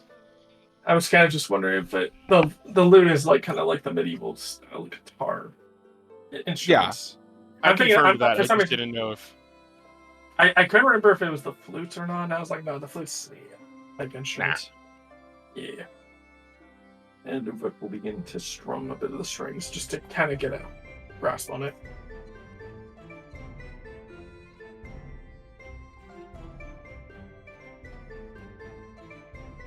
Oh, it doesn't Heath, sound this that is- great.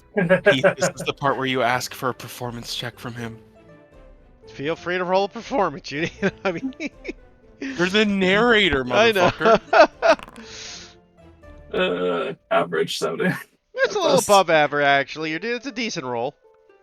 I mean, it's not professional, but you're a talented amateur at the least. Yeah. You're not getting a complaint to, stop. Yeah, it's not like he's covering his here's ears Wonderwall. begging. Anyway, here's Wonderwall. Free bird! Today is gonna be the day that they're gonna throw it back to you. Wait, actually, Andy, are you? Which instrument are you playing? His lute? Yeah, I didn't Are choose you? an instrument yet. Are you proficient with lute?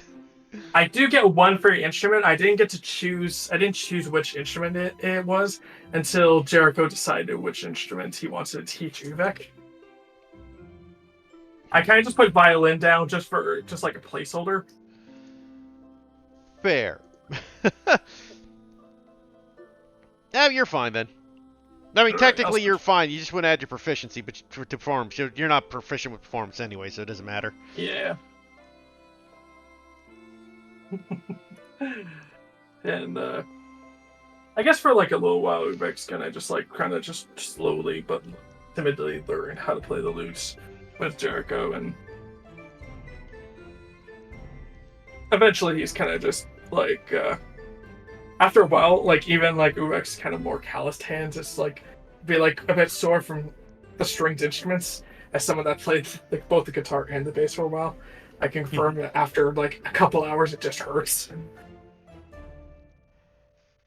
Even with callous fingers. Oh, wait, that's a point. Aren't you still exhausted? That I am. Thank you. Oh, yeah, you're fine. Jericho's tutelage is too strong.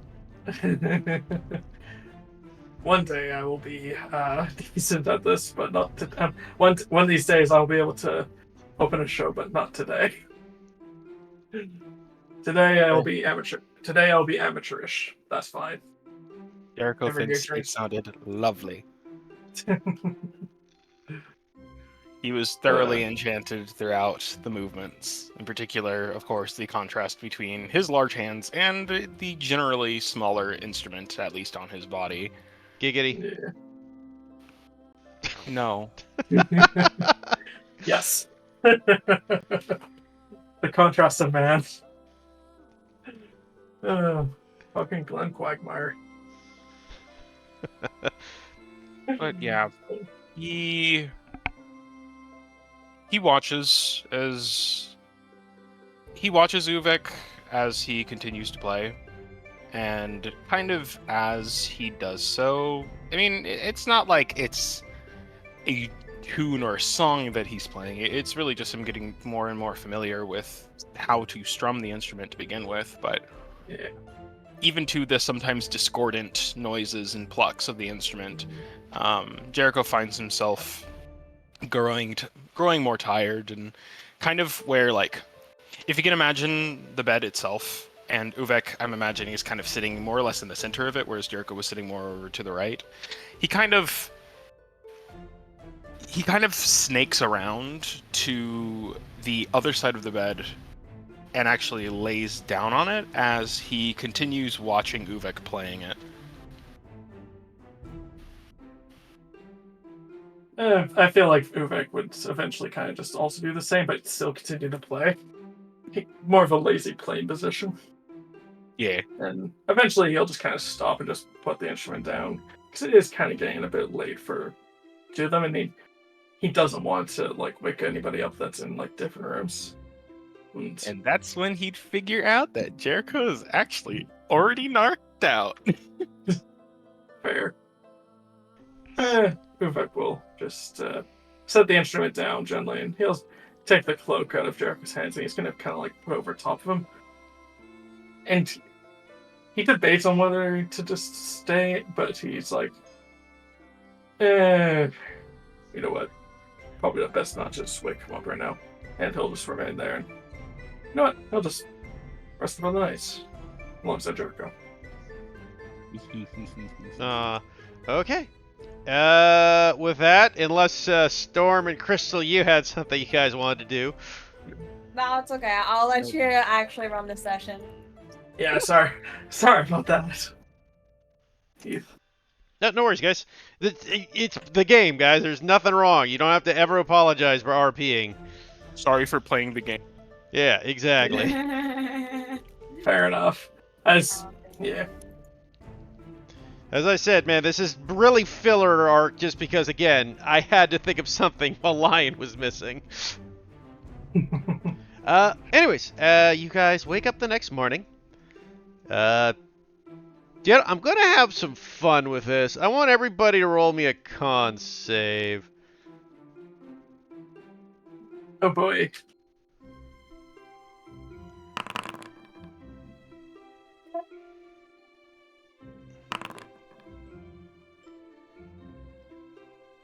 Wait, why are we con saving? Sorry. This is just for fun. This is you'll find out once I get it. It's nothing serious, nothing bad. It's a story arc beat. Understood. Oh, fuck. God damn it. Okay. Let me unself-roll myself. Jesus. Okay. Okay. Gwendolyn, you're first up. So, you notice Uvek leave Jericho's room in the morning. Oh, well, you should have said that there's no point in me rolling if it's in order of us getting up, because I'm always going to be asleep. Well, to be fair, you went last anyways, so it worked out narratively well, Crystal. And Gwendolyn doesn't No. sleep. I know. Even if she saw them both walk out of the room at the same time, nothing would have crossed her mind anyway. True. Gwendolyn doesn't care. It's just information you have. It's more what Uvek reacts like, as I'm curious. No, I think Jericho would wake up. Yeah, Jericho would wake up next. So, Jericho, you find Uvek sleeping in your room with you.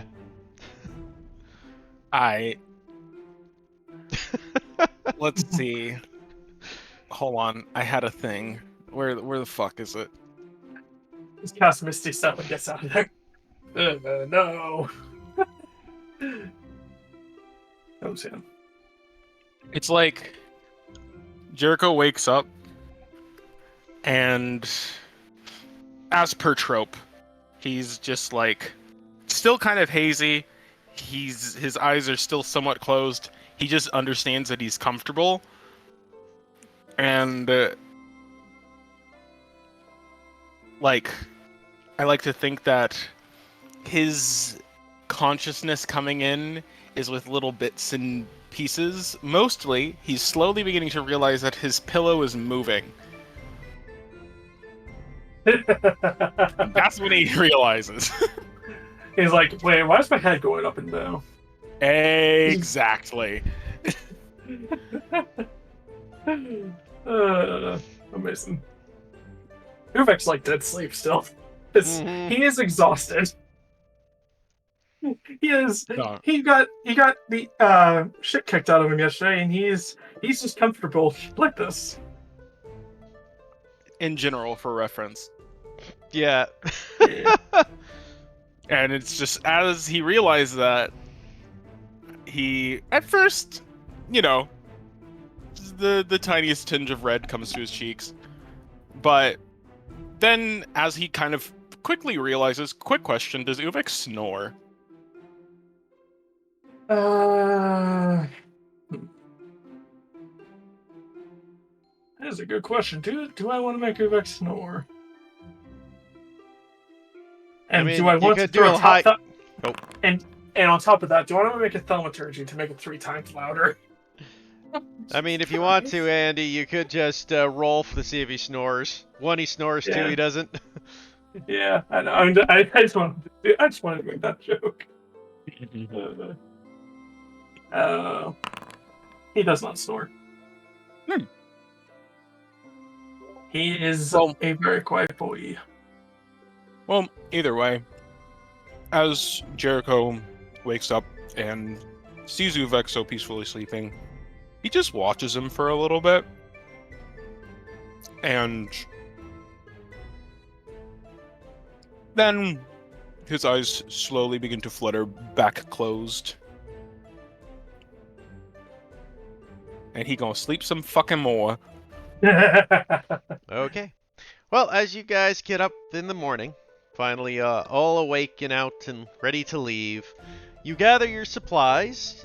You are given a fine carriage to put the body of Canyon in as you travel. Alright.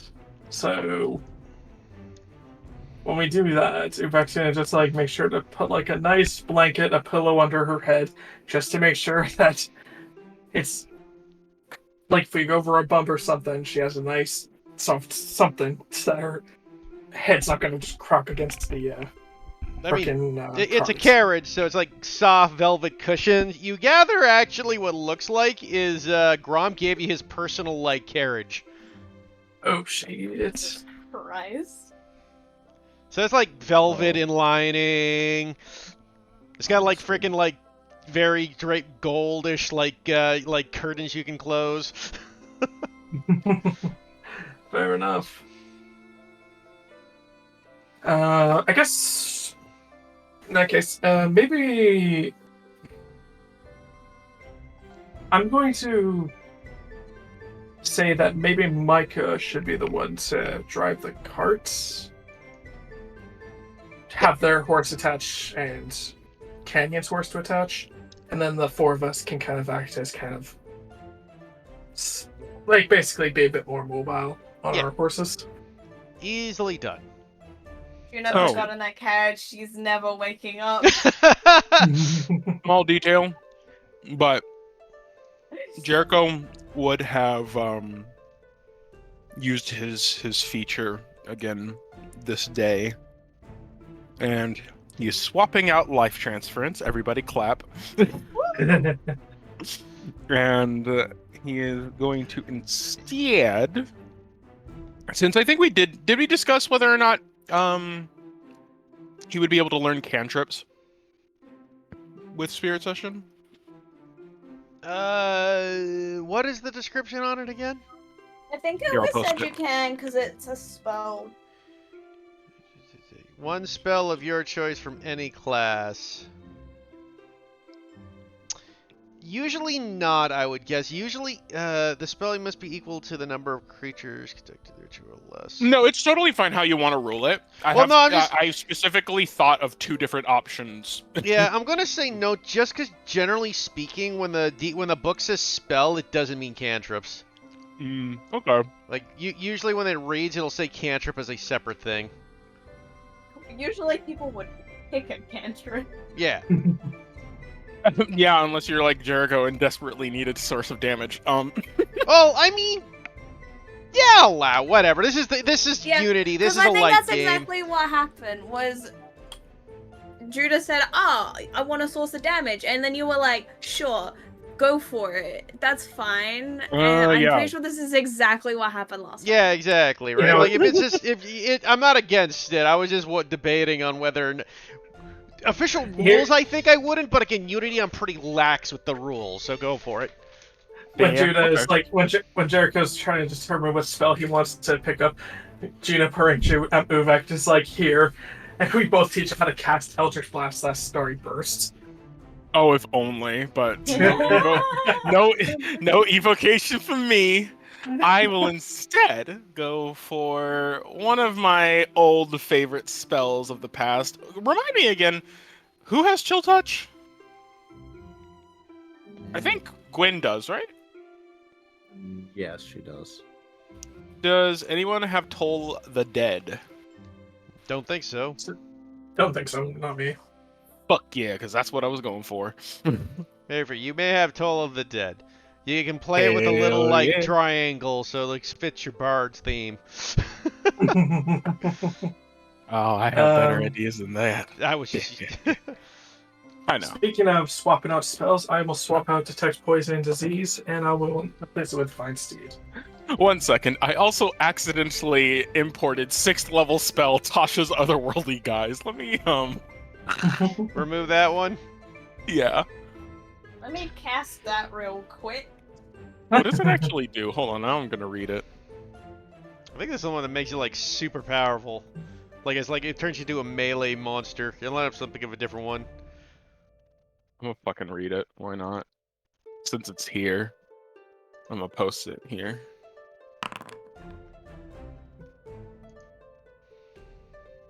Oh damn! Immune to fire, immune to poison, and charms. I get Gain wings, plus bro. See, all your attacks are magical. Oh, so basically you get turned into a martial character. Yeah, that's why I said it turns you into a martial. But you can't cast Damn. spells when it's up. Oh, interesting. Okay. I feel like this would be really good for like a bard, a blade singer. I mean, All just a swords. swords bard. Yeah, all just swords of valor. Yeah, you're right. All right. My desire for knowledge has been sated. Sounds good. Anyways, so you guys begin to follow the compass, making your way along on your cart. It leads you north for probably about 10 or so miles. Then suddenly the compass takes a curve to the east. You continue to follow, moving along, as you realize it's moving you towards here, and finally, you get to see what in the distance. You see what looks to be a small farm. And as you approach the farm, by the way, who's holding the compass? Is it still Juniper? Probably not. Yeah. I feel like She got given the compass. It's her compass. Is she please gonna put it be in the away? hands of somebody with wisdom. Dorley Sight. Who's not asleep? But the thing is she'd be holding it, but she wouldn't be looking where she's going. She'd be staring at the compass. She actually remaining awake the whole time. I mean, she'd try. She That tried. silence. I'm sure the occasional bump in the road. We'll wake her Wake up, her up. to look at the.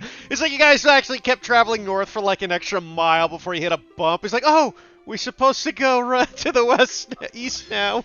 I like to think that like she saw it at the just after it changed, but she felt like it, was probably that way for a while, even though it wasn't. I'm sure Hemlock would probably be perched on her. Yeah, Hemlock will watch the compass while Juniper sleeps. That works. Anyways, you guys, For real. in the distance, you start seeing what looks to be a small farm in the distance. And as you approach it, this compass starts to spin. Oh? Did we break the compass? It's just spinning.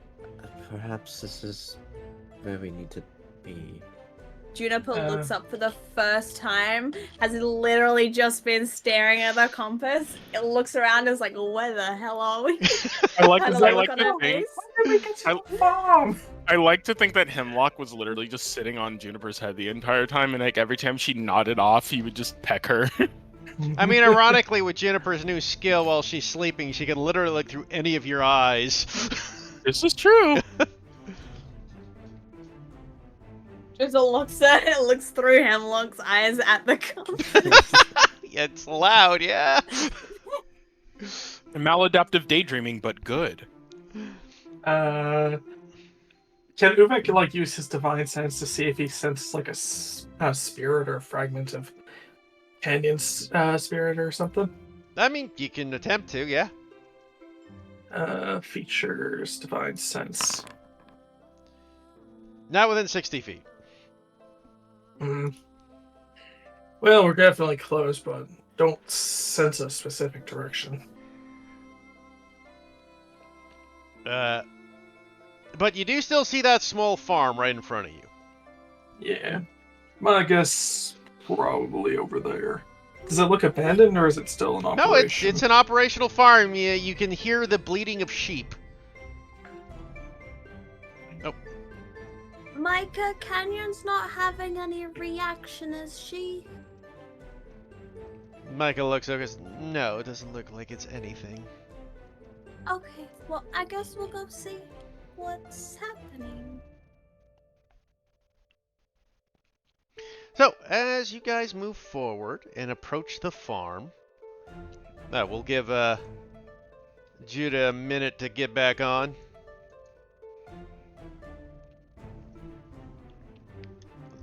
Since I'm sure he'll like to be here for this part.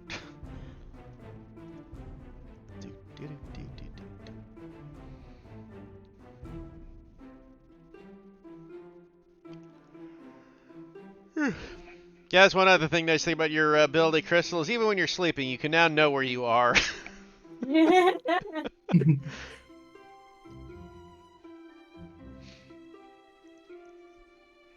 I've given Juniper a way to actually be involved. It was any ally. Any creature that Anytime. considers you friendly. Yeah. Which I'd say was an ally, Yeah. I guess. Yeah, friendly creature, doesn't matter distance, doesn't matter. I can just do it whenever. Yeah. You just have the... Unlimited uses and duration. Yeah, pretty much. Do people know I'm doing it? Yes, they would feel your presence. That's its Okay. catch. It's not a spying tool in the sense. No, like- it's a good. Yeah. That's not what she would use it for. So, but they are aware you are using it, which is its limitation. But since it's friendly allies, they'll be aware that you're in their head. Which, of course, if there's an ally that hasn't, doesn't know you could do it, will make them very disturbed for the first couple of seconds. Or would they know it's me, or would they just know there's a presence? They would know it's a presence, and depending, I would say you'd have the ability to at least link with them slightly. So they would What does that recognize mean? you. If they're familiar enough with you, they'd probably recognize it's you somehow. Yeah, no, we're just looking in the corner of our eye. Juniper has connected. Juniper has disconnection. It's got like 4 bars. I have to disconnect to connect. I will say it has one limitation, as you do have to be on the same plane of existence. Okay. You just got a warlock ability. That's pretty freaking awesome, actually. Wait, does that mean can Juniper see through someone's eyes and then kind of like when she's still looking through their eyes? Like, say if there's like a fog of smoke in front of her and she looks through someone else's eyes, can she fire? And since she can't see the creature, can she hit it? I mean, are you talking like within range of the spell still? Yes. Like, say, okay, so there's a fog of smoke in front of Juniper, but one of her party members is on the other side of the smoke. I and mean, fighting it does with that. require an action to activate, Andy. Yeah, but main afterwards. Yeah, I'm just saying, if they are already activated it, sure, they could take a shot with it. Well, no, the thing is like, her body shuts down in the mode, right? Yeah. Is she just ragdoll? Yeah, she's sleeping, right? It's part of her sleeping thing. She would be asleep. That's why it's dream walking. Right? So it's not quite the same as seeing through your familiar, where you still could talk and be fully functional. Right? Yeah. She would be asleep, but she would see visions through their eyes and hear hear. Yeah. It basically works the same as when you look through your familiar's eyes. A little bit, except the familiar, you're still like, your body's still functioning. For you, you're asleep.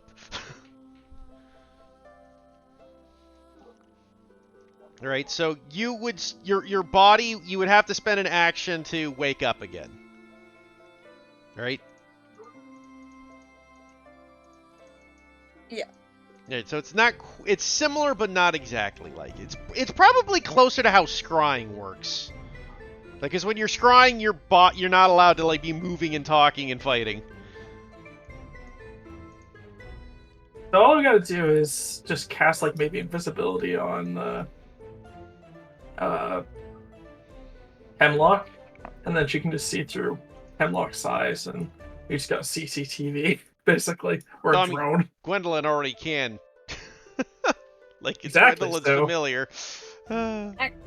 Am I allowed to concentrate on things when I do it? If you have a spell up, yeah, I'll allow that. Okay.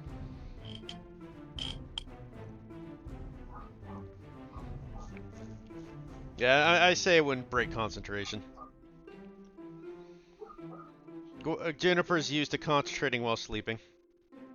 Yeah. So now we finally have a use for Witch Bolt. Huzzah! What? Just use Witch Bolt, man. Creates a connection between two targets, and never mind.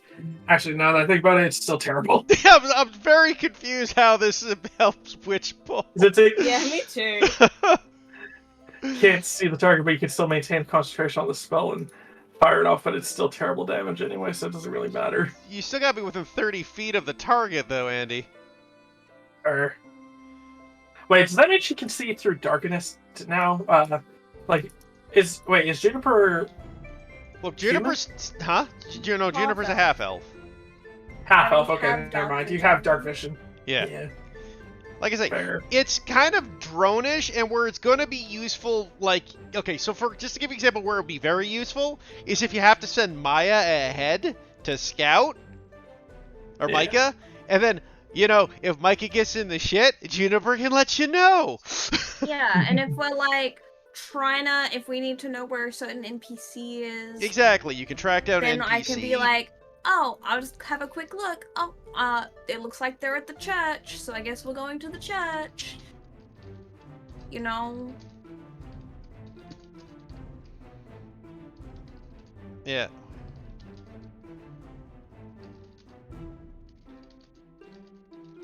You mean while I was sleeping, I could have been looking through Uvek's eyes the entire time and saw everything that happened. Juniper's count. Oh god, I didn't even think of that. This is She Juniper's. wouldn't have done that. This is the death of. This is where Juniper never leaves. She just falls asleep from all the sheep in the farm. This was the real evil. This is actually Juniper's true arc, the Battle of the Sheep. I'm gonna look through Canyon's eyes.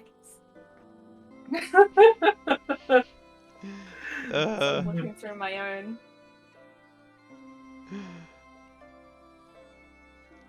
Anyway. Yeah, we're just waiting for Judah to get back on, and then we'll get back to it. I'm Vic. Okay, thanks, Judah. Welcome back. Okay, so you guys approach the farm, and you see a pair of farmers standing over their sheep pen. You see what looks to be a young human male, and a orc female farmer, kind of working the yards, and they're just kind of looking over at the pen, scratching their chins and heads in wonderment. And as the four of you approach, they look over to see. He goes, "Well, tarnation! Looks like we got ourselves some company." As the pair, I'll just switch over. Man, this is louder than our. There we go. As the pair look over at you, and you see these two people staring upon you, because I know Judah wants to see his pictures. This is the human farmer. It's him again. Shaggy. It's It's him Shaggy again. again. Yeah. It's a farmer Shaggy. Needs to be shaved. And this is the female orc farmer. Oh, good thing that Canyon and Micah are not here. I mean, Canyon and Zaku are not here because things will be said. Good thing I'm not Yeah. playing a horny character. Just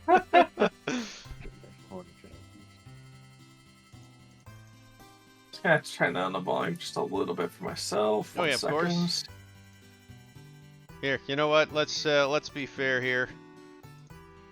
I'm There we gonna go. You're gonna send it to them. send it to Zach. I'm gonna send it. There you go. Way ahead of you.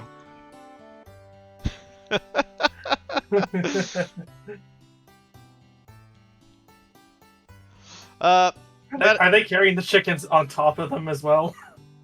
Sure, why not? But as the pair of farmers look over at you, he goes, well, tarnation, you people look like you're here. What brings you all around to our farm? Sorry to intrude there, friend. We're just, looking for something. We're not quite sure what it is. Well, okay, we do know what it is, but we don't know what it looks like. A little friend of ours got lost, and we think that they scrambled upon here. Yeah. As I say that, the female orc looks like, well, I can tell you, I don't know if you, maybe your little friend's what is part of the mystery we have then. History. Yeah, well, you see, some of our sheep have gone missing. Is it recent? Pardon, what was that, Jericho? Is it recent? Yeah, well, what happened probably last night. They were there last night, gone this morning. Gosh. Did you see where they went off to, or are they anywhere right now? I'm sorry, we didn't see where they went, sir, as they were just gone when we got up. It looks like there was a forced break in entry, but At first we thought maybe wolves or something, but whatever did this ate hands. Uvek's gonna just like lean into both Gwendolyn and Juniper and says, maybe Hemlock can have a quick peek in the air, and Juniper, maybe you can give us a bit of a feedback. I don't Personal know that I can relay. do that. Oh, sorry. I thought you... Really? Okay, never mind. Juniper hasn't Well, even maybe- done it yet. Fair enough.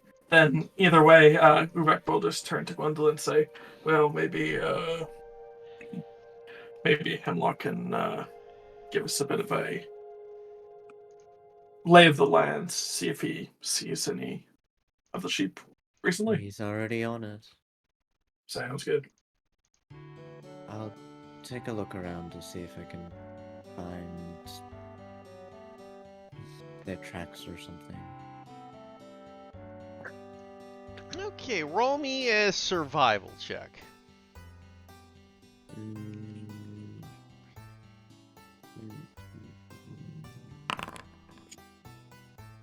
Yay! Let's go. I'm sorry, Storm. Gwendolyn, you start looking through the tracks and you start moving it. All of a sudden you feel a squishy feeling underneath your footstep. As you look down and you're a little distracted as you have stepped into freshly sheep dung. Nice. A score, even. Me in my brain being like, oh, I should cast enhanceability. No, I'll be fine. What would have it been? Oh, actually a good number. Wow. Big oof. Well, Does I Hemlock see anything? Hemlock can roll me a perception check. See if you can see anything in the area. We should probably unlearn enhanceability. We do not need 2 people with that. You can be amazed how often two people can use Yeah. it. Yeah, and that's why 3rd level spell slots exist. So you can cast it on 2 people. Uvek's gonna start making a lasso out of his 50-foot rope. He's like, It's well, I don't not- know. Go ahead, sorry. No, you first. No, you were in the middle of speaking. Uvek will just start making a lasso out of his 50-foot rope and just turns them. Well, if we do see them, I'll be sure to. I wasn't the best at herding animals, but I know the general idea of how to do it. So if I see them, I'll definitely make sure to help out. Yeah, if they're still alive, I'd appreciate you bringing them back. Well, like, either way, dead or alive, honestly, we could still use the wool. Well, let's see. Let's hope that we can get a few more seasons out of them at the very least. Yeah, hell, just said there's 3 of them missing. All right. Generally, Gwendolyn has way too many concentration spells. So it's like, if you want to still keep enhanceability because there's the odd chance that she just doesn't cast it, it's there if she needs it. I mean, you're a prep caster anyways. Well, I swap out one Yeah, a fair. day. Oh, do you? I thought you were a prepared caster to your class. Nope, No, fair enough. I am not. In any case, as you guys look about, Hemlock doesn't notice anything in the immediate Yeah. vicinity. We're doing good. Anyone else would like to make an attempt at anything while Gwendolyn is looking about? I'll try. Maybe I'll roll to see if I can follow their tracks. Maybe. Before Oh. you do, Jericho is going to go ahead and enhance ability. I think both himself and Uvek. I feel like Uvek's just like it's more inspired Can just you the hit fact that multiple Jericho's targets there. with enhance? I didn't know it was an upcastable. I believe it is. I will double check though, just to make sure that I'm not mixing it with anything else. It is. It Like- is. Fair enough. It- I almost never see it upcast. Is probably why. It's because nobody That's uses fair. it past 3rd level because everybody's too busy. Person doing the check. Yeah. Yeah, Because exactly. nobody fucking cares about this spell when they get haste. I mean, you I don't. mean, it's part of the not a reason why I combat have spell. both of the glory. Both of the glory. I think the only reason I would say you upcast it is because it would also up your passive perceptions by 5 for the party, which is huge. You know what's really It's true. funny is that I also have enhance ability. I just realized. Why Oh my do you God. Have enhance ability. Billy's a paladin. I mean, Oh, they get enhance. No, it's ability. because I'm both the glory. Yeah, I with the need to glory. I need to unlearn this spell so bad. get enhanced Well, ability. Okay, the thing is, Uvek uses his spells for smites. It's not like he would probably prepare the spell. He Yeah, automatically the only thing has it prepared. Oh, it's though. in his- It's, it's he's, in it's his his. It's his. It's his glory. Yeah, it's that's his, what I mean. Uh, Like, It's his oath. It's his oath spell. See, I'm thinking well. I should fucking unprepare the fucking spell. Uvek is now the one. Start- Anyway, so you cast Enhance ability at 3rd level, giving you and Uvek survival. I'm assuming is what you're going for. Yes. So So let me wisdom. go ahead and cast that shit. Okay. So you both are now have proficiency in advantage in your survival, and your passive perceptions go up by 5. Nice. Alrighty, and my passive perception is 19 then. Now. Alright, survival. Net Wait. advantage. I just realized something. I think my enhance ability is wrong. Is enhance ability a touch spell for you too, or? Yeah, Yeah, it's it touch. is. spell. Oh, okay. Why the It's fuck always been a does it touch say? Is it? Okay, never mind. Never mind. I was Yeah, a it's bit touch. puzzled. Okay. It's okay. Let's see. Then, yeah, no, Jericho's also gonna look around as well. Feel free to roll me a survival check, Jericho. Mm-hmm. Well, Or I don't know if this changes anything, but could Jericho maybe? Fuck, how do I even explain it? And it's Jericho like- fuck, that's the are you question. looking for an Can Jericho fuck? investigation? Yes. Yeah. But that's what it's- not yet. Anyways, he's kind of looking. He's looking. God, sorry. He's trying to find a ghost, not a animal or like a person. Does that make sense? You're trying to track down a spirit. Yeah. So it's like that's what I mean. It's like I'm wondering if I'm actually trying to even even that's know a how- survival. I don't even know what check that would be. Maybe Arcana. I mean, I'm gonna say investigation because I think it's less of tracking and more of looking for clues that they might have been around as ghosts, No, that's fair. right? Because you can't really track Um, a ghost. Yeah. I still did good though. Hey. Oddly enough, as you investigate about, you don't notice anything about ghosts in particular. Uh-huh. But what you do notice is, because Uvek is looking for track and stuff, you look about and you do notice some things while you're investigating the sheep pen. Let's do this both. Uvek, you do find tracks. They seem to be leading to the south. Alright. They look like sheep hoof prints. Okay. So Uvek's kind of just like tracking, like, okay, well. He's like trying to recall back to when he was in Daggerfoot and he would help his neighbors like bring back pets or farm animals that got over the gate or something like that. He's like, yeah, I've done this a couple times. Jericho, I figured it out. I Oh. figured out exactly what I'm looking for. I'm looking for things that go beyond natural logic of simply an animal coming up and killing a creature. yeah, and I things was about like to that. get that. Yeah, You know you're what I mean? investigating the area for clues. So, Yeah. yeah. So what you find, Jericho, is you're looking about. What you might have missed, but you do catch, is you find torn cloth in the fencing. It definitely was worn by some sort of humanoid by the looks of it. And I'm assuming you would bring attention to the farmers to make sure it's not theirs. They would tell you that is nothing to anything they've worn. It looks too ratty, and like I guess the proper would be poor. It looks like rags, Yeah. right? But definitely looks something worn kinda by like a his cloak. person. Got it. and like filthy and dirty, very off. And it's kind of like this lightish pink hue, though. Not only old, but kind of unkempt. Yeah. Got it. Okay. That's the case then. Jericho will bring that awareness to the rest of the group.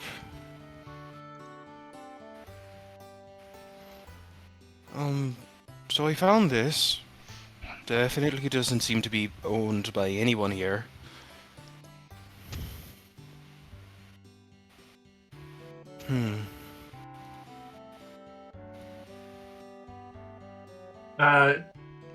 Does Uvek anything off his divine sense from it?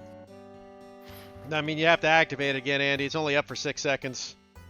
Yeah, I'll do it.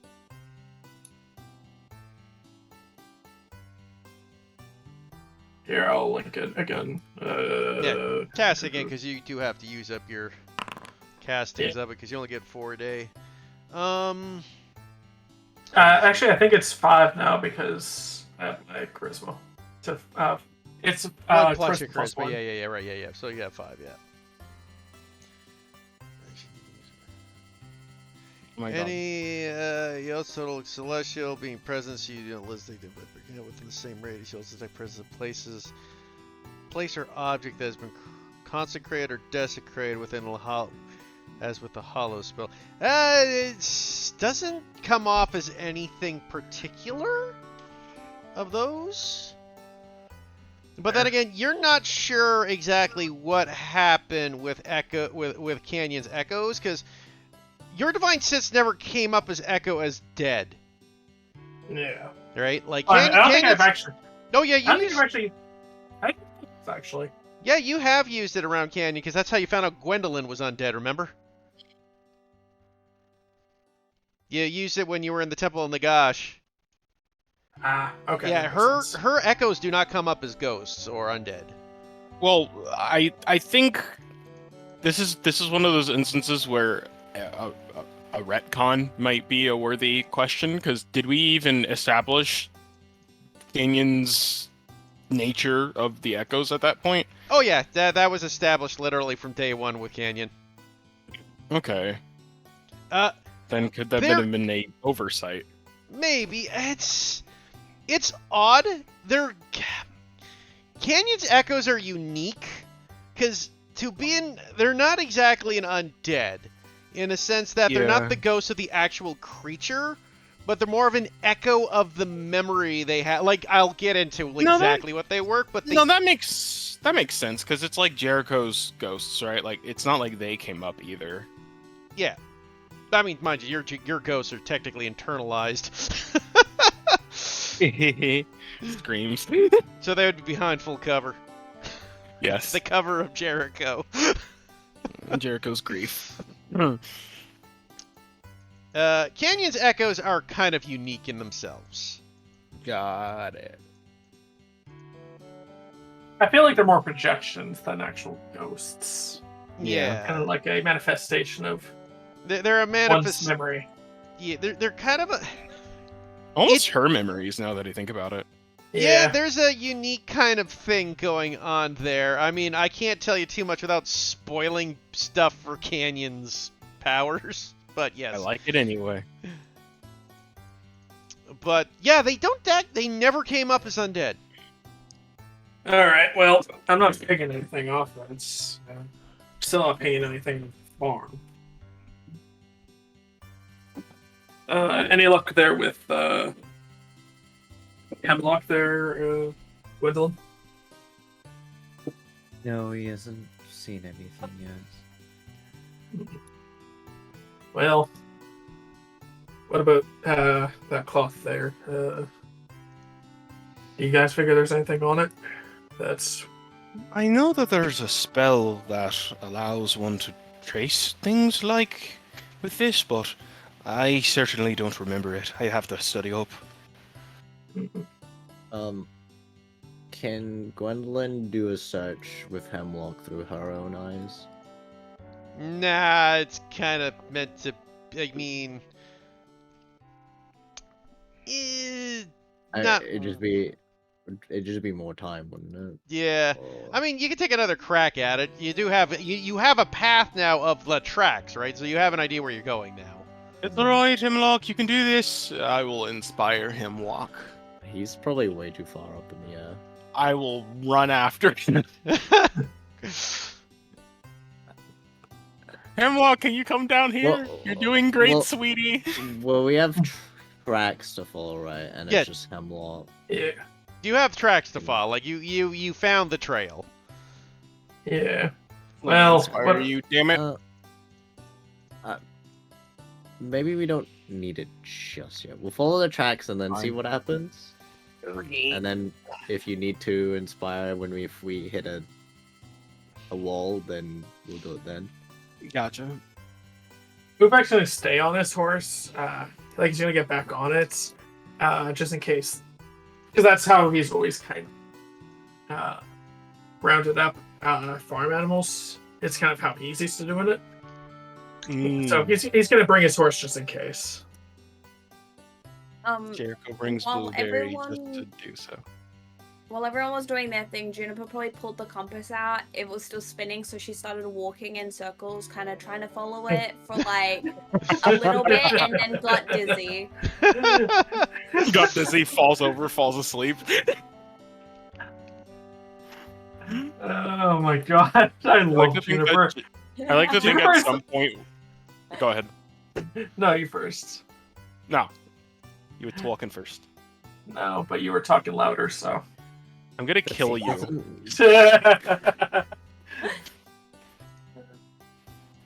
I'm not like Jericho. You can't win. I was just gonna say this. I kind of just picture just Juniper right now. She's such a good take on, like, she's not quite the manic pixie dream girl, but Yeah. she's like adjacent to that trope, and she's so wonderful. I love her. Yeah.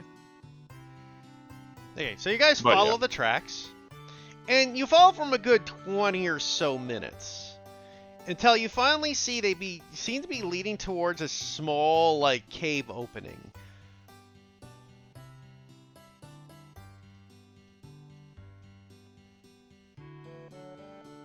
As you approach the cave. Yes. Sorry, I guess if you guys were waiting for me to continue since somebody said anything. You guys approach the cave, and you don't see anything out of the ordinary when you arrive originally. But you now stand outside the cave. It's pretty small. It has a fairly small opening. It looks to be only about 3 to 4 feet high.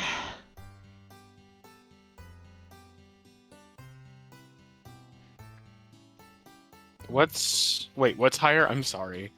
Like the cave opening's hard to about 3 to define. 4 feet. Ooh, okay. That is concerning. But you also realize it's just high enough for a sheep to fit through. And then slowly, a smile grows on Jericho's face. And he brings out the pipes. Is they just assault the party immediately? He's going to bring forth a single charge of rats. Okay, so you bring a single charge of rats out. Jericho brings them forward and proceeds with his wonderful, wonderful song. I need to bring up that fucking flute song that I had played last session. Where is it? There it is. Yes. But yeah, no. Jericho will bring forth the squad of rats, and he points at the cave entrance, and will ask the rats very, very nicely to go inside and look for anything that seems suspicious, any man, woman, person that's in there, and some dead sheep or whatever. Okay, first off, roll your performance, because we do have it. We have to make our checks here. I am a god. It's a wisdom. I guess a wisdom, right? Yeah. There we go. Okay, they're under your control. Thank God. So you just freaking attack Jericho. Oh God, not again! Exactly. Summons the wisest big brain rats. Okay, the rats are under your control and they go into the cave. Maybe, yeah. How long do we want to wait? That's a good question. I imagine maybe 30 minutes to an hour. I don't think that would be too long. Jericho's just gonna be playing away at those pipes. In a way, just a lot of arpeggiated like notes and whatnot. Kind of giving the vibe of a rat, but like, an actual song. So as the about an hour, about half an hour passes. Okay, so what was your exact instructions again? To basically look for anything suspicious, like, in particular pertaining to, like, rats and a hunter or something like that. Like, if they see any person or any dead, like, sheep, to, like, report that back to me, if that makes sense. They can't talk. They can lead us to these things. Okay. I gotta make some checks here. Just to see what occurs. So give me one moment, please. The rats swarm back up. You're really making me grow towards needing to learn speak with animals. It would really be useful with the rats, to be honest. This is true. Like, my own little troops. This would actually have made that spell so damn useful, because then they could have told you exactly what they saw, as opposed to we don't know what's happening. No, that's valor. Hey. Ooh. So about 20 minutes pass, and when the rat swarm comes back, it's considerably smaller.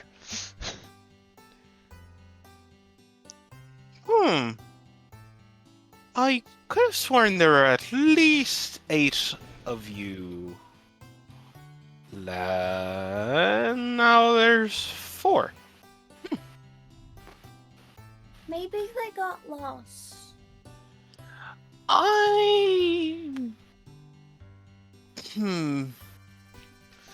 You know what? I choose to believe that. Anyways, the rats look at you with their twitching noses. Do the rats seem at all distressed? Oh yeah, they look like they're fucking panicking. Lovely. Oh, The only reason they haven't fled is because you have them under mental control. Alright. You've all done really well. If we do find any small rat bodies in there, we will give them a proper burial. And he uses his other hand that isn't holding the pipes, and he does a salute. Dismiss. The rats flee in terror, just everywhere. Poof. Oh, poor little guys. You think they'll be alright? He looks over at Uvek. well, I mean, they got their swarm together, so that means that they got people to rely on. You're right. A little rat family with rat uncles Exactly. and aunties. I'm trying to remember the name of that movie, the animated one. Rats of Ratatouille. Nim. No, Ratatouille. no, it's not that one. The one where they're Yeah. traveling in a boat for a while and shit, I can't remember the name for it now. Are you talking about American Tail? That's it. Thank you. They're Thank- mice, oh my not gosh. rats. That's why we got confused. Ah, my bad. That's all good. Rat, mice. What's the difference besides size and general biology? Diet and general look, and they're all You know- rodents, just like us and what's the difference between us and chimps, right? Like we're all apes. Yeah, exactly. uh, So, all right. anyways. Well, sorry. Yeah, you may continue. Yeah. Well, either way, did come out a bit scared, so probably best we can keep on our guard.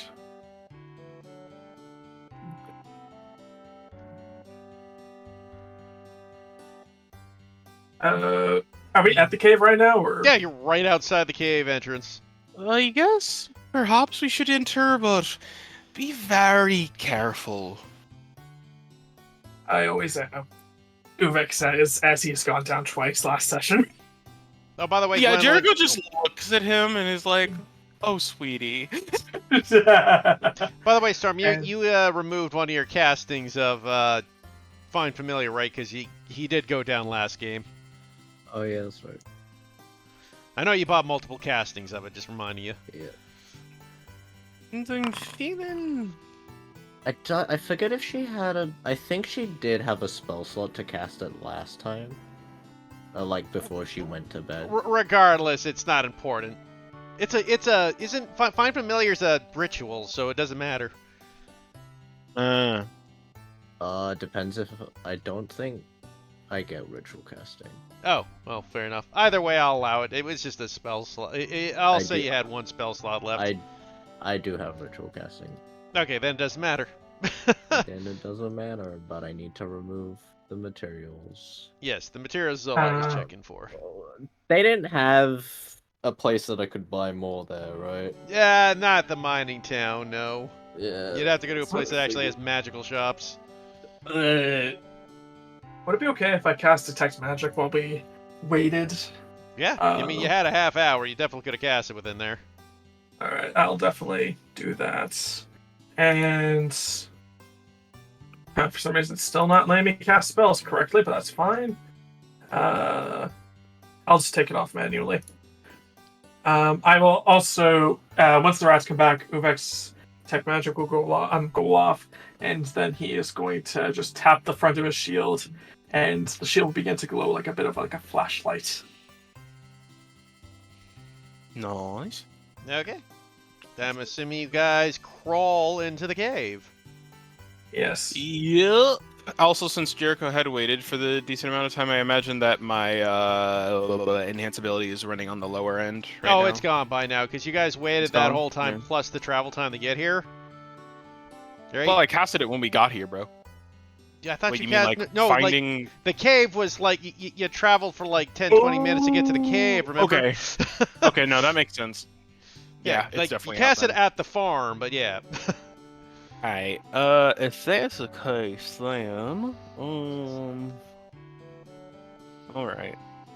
Alright, yeah, let's keep going.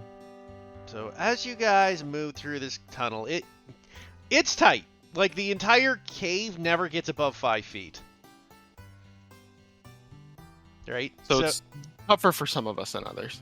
Yeah, Uvek, you would gather, like, you've seen, like, this place looks somewhat dug out.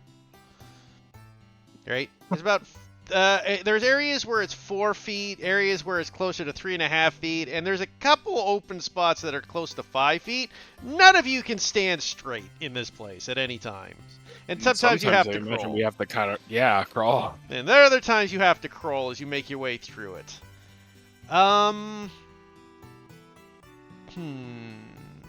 Uvek, I think you're the only one who would have any chance of knowing what this is about. Roll me a straight history check, Uvek.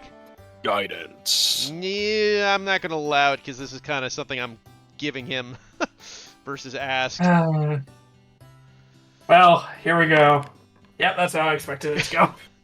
On the plus side, the guidance probably wouldn't have helped. Yeah. Made it not a 7. Fair. Maybe it would have been double digits. Uvek, you start thinking there's something familiar about these caves, and you're like, they're damp. And you're No, like, Yeah. fuck me. No, I think I've connected the dots. Is there anything familiar about these caves to me? you can roll me a disadvantage history check for this one, Jericho. You underestimate my power, Heath. Wow, never mind. I'm not feeling so powerful right now. Sorry, I didn't make it disadvantage because I don't think it's what you originally thought. Yeah, probably. You were on the right path, but it's probably not what you were originally thinking. I know what Jericho's It's fears more are. insidious. Yes. A cave for short people. Say it isn't so. You're halfway, right? Oh fuck. It's a K for short, people. You figured that much out. Oh no. Yeah, Evil gnomes. it's a gnome. And as It's you a guys gnome. approach, you hear chittering in front of you. Oh. Hmm, Now, I need to ask, what languages does everybody speak? that's a good question. Common, Elvish, and Halfling. You understand nothing. Abyssal Fuck, and Dwarvish. Sylvan. Oh, hold on, one at a time, Gwendolyn. Abyssal and Sylvan. You understand nothing. Common, Dwarvish, and Orc. You understand nothing. Languages that have already been said. Pardon? Oh, so you don't have any extra languages. Yeah, you guys do not understand a single word being said. Nice. Cool. Let's go. Don't like that, since everybody in Unity speaks a common language. So as you guys continue approaching, and moving towards the chittering, you feel like you can hear him. As Uvek, your flashlight shield shines into the cave ahead of you. FBI, open up. And as you turn a corner, you suddenly see these giant black eyes staring right in your face. I'm just gonna turn this off and walk away. If I can. Sorry But for by the the way, snaring. I'm going to to set the scene up. So Uvek, you are now at a 3-foot cave port. You're on your hands and knees with your cave in front, with your shield in front of you, crawling forward. And as you turn the corner, you just see at eye level these giant black eyes just looking straight in your face.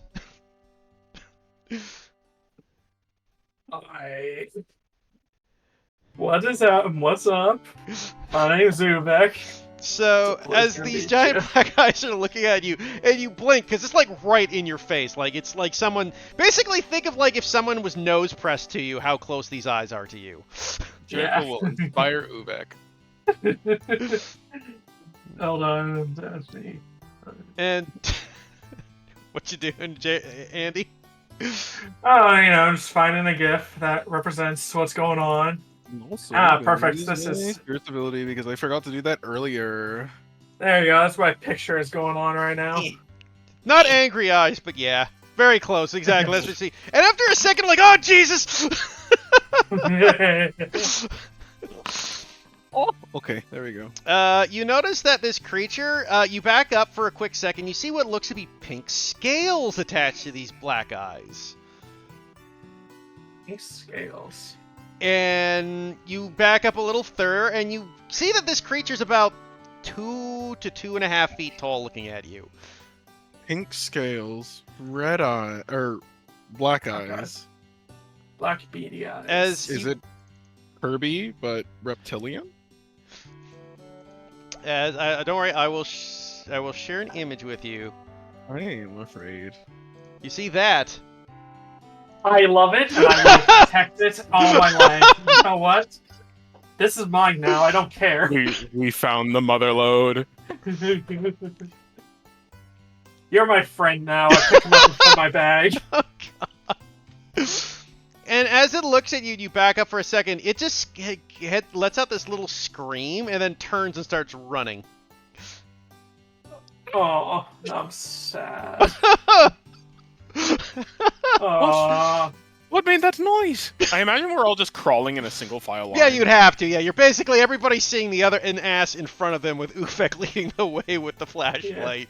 I like to think that Jericho's immediately behind Uvek, and it's just the giant took us from Quill to Uvek. Yep, the big green booty has blocked your view. real. Guys, I just saw the most adorable monster you will ever see. And I love it, and I want it. It is mine. Well, we have to find it first, right? Didn't it just scream and run away? Yes. And we Oh. gotta make sure that it knows that we mean it no harm whatsoever. Well, what was it? I don't know. I think it kind of looked like a really short dragonborn. Like a kobold? Maybe. It was pink scaled, so I don't know if too many kobolds are pink scaled. Actually, kobolds can come in various colors like Dragonborn. Yeah, Jericho was just about to bring up. It's like, well, Annie was a sort of light color, wasn't she? That's fair. In fact, you've seen purple kobolds. Yeah, I think Annie is a purple kobold. Annie's a purple kobold, yeah. Okay, that's fair, but I haven't seen a pink kobold. I actually legit have not seen a pink kobold before. Oh, that's fair. Well, The you've seen association one makes now. sense. But this is why Jericho. This is one of those few instances where I get to show that Jericho's actually smart, but just has no world experience. Yeah. And Uvek's gonna just like shut down the hall. We don't mean you any harm. I'm sorry. Didn't mean to scare you there. Just looking for our friends. As you shout down the hallway, you just hear more of that weird chittering sounds that you cannot identify. You think they're gossiping? Maybe. God. Explain why we don't understand. They're probably speaking Draconic. That would be a good guess. I wonder what they're talking about. Hello? Little pink friends? We would like to be included in this conversation if you'll have us. Let's see. Pretty please. Uvek's gonna continue pressing forward, even though this cave is kind of giving him some serious claustrophobia. Real. So you keep moving forward, Uvek, on your hands and knees. Yep. And Where Uvek belongs. Just kidding. and just as you're like about to what looks to be this opening, you're about to like exit this opening when suddenly a stone axe just slams right in front of your face, just missing you by inches. I just feel like it just like it doesn't hit Uvek's face specifically. It just carves off like a tiny bit of his beard. Yeah. Uvek just like touches like, oh thank God. Wait, no, the beard. As you see another scaly creature in front of you. This one not so about a foot or more taller than the one you saw before. It has a wicked scar over its right eye. Is it French shaped? You tell me. It's less French shaped, but definitely still potential. Yeah, Actually- I misheard you, and I thought you said, "Is it French shape?" It's shaped like the country of France. You've just like, discovered what? that this is Conan Fudar's kobold form. Oh, bonjour! Gonna come in here to try out for my new mercenary guild. Yes? I'm Anyways, gonna recruit to there our is mounts. this kobold Don't- blocking your way now, Uvek, holding an axe over its head. Roll me a perception check as well at this point. Alright. You do have an inspiration. And I'm gonna do. fucking guidance this shit too. I'll allow it this time, yeah. Because he would have yelled. Thank you for letting me use my spell. Thank you. The only reason I usually don't is when I ask for it, you technically wouldn't have had time to cast it. I'll They hold More off like an on epiphany, the that makes sense. bardic yet, but in case they're... I guess I'm just in case this guy throws another axe at Uvek's face. So you do notice something as this guy is standing over you with an axe. Just ever so faintly, you see like a form of a shadowy figure over top of him. And you recognize it as Canyon's form. Good And boy. suddenly, this kobold looks a little familiar. Oh, it's... Wait a damn minute. Is it Dave? Yes. I'm gonna It's shit myself. Dave. We're gonna beat up Dave. We're gonna start calling him Or Dave. Dave, and he's gonna be so confused. Morning, Dave. Hope I ain't bothering you too much. As you continue to speak, Dave, as it were, looks at you confused, not seeming to understand a single word coming out of your mouth. Is that Dave? Oh my gosh, Dave! Oh, we missed you. He did throw an axe at my face, just to, I'm sure he was just startled. I mean, that's very fair. He has Uvek his axe back up in a threatening position, by the way, Uvek, as if ready to strike if you move. Perhaps. Oh, sorry. You first. Gwendolyn will try and gesture as if they're coming in peace. Unfortunately, you are still in the train. Jericho is going to. Uvek's just gonna feel like a sudden shove to the right as Jericho like tries to squeeze his way in between him. Sure, for fun, roll me an acrobatics check, Jericho. All right, contortionist Jericho, here we come. Okay, A it's 13. a tight fit, and it takes a bit, but eventually you're able to, like, after getting stuck a little bit right at the middle where, you know, basically the bulk of your two bodies meet, and you kind of like, okay, I got it, and you do worm your way to the front eventually where Dave is staring at you with an axe. Made them get stuck and have their, like, stuck face to face staring into each other's eyes moment. Only if he rolled under a 10. Understandable. Should have But, rolled worse. he just I imagine they're still stuck, but Jericho's just like he's like half dislocated his shoulder in order to fit. I feel like Uvek just like raising his arms that way. Jericho has like a bit more head space. You know what? Let's have a little That more makes fun. sense. Uvek, also roll me an acrobatics check. Oh no. Perfect. Hey. Twinsies. Twinsies. So you both are able to eventually worm your way through. We've found a wonderful compromise in this tight space. Yeah. But Jericho will just like look forward at Dave and like an overly friendly Southern mom. That is like the energy that is being projected here. Just like, hi, you know what? We've only ever met when you were in Echo. My name is Jericho. This is the rest of our friends. Your friends as well. You just don't really remember us, I think. How about we go back outside and we can actually have a conversation that way instead of being all trapped in here? Is the aspect of Canyon active and moving, or is it just kind of just floating there? At the moment, just floating there. What's it look like, actually? It looks like Canyon, but see-through and kind of... dead might not be the right word, but inactive. Mm. Here, you know what? Maybe you just need, I don't know, another, and he just, because the spirit that I called forward was, nah, I was thinking it was the Traveler, that'd been, okay, nah. Jericho's just, alright, perhaps speaking to him isn't going to get through to him.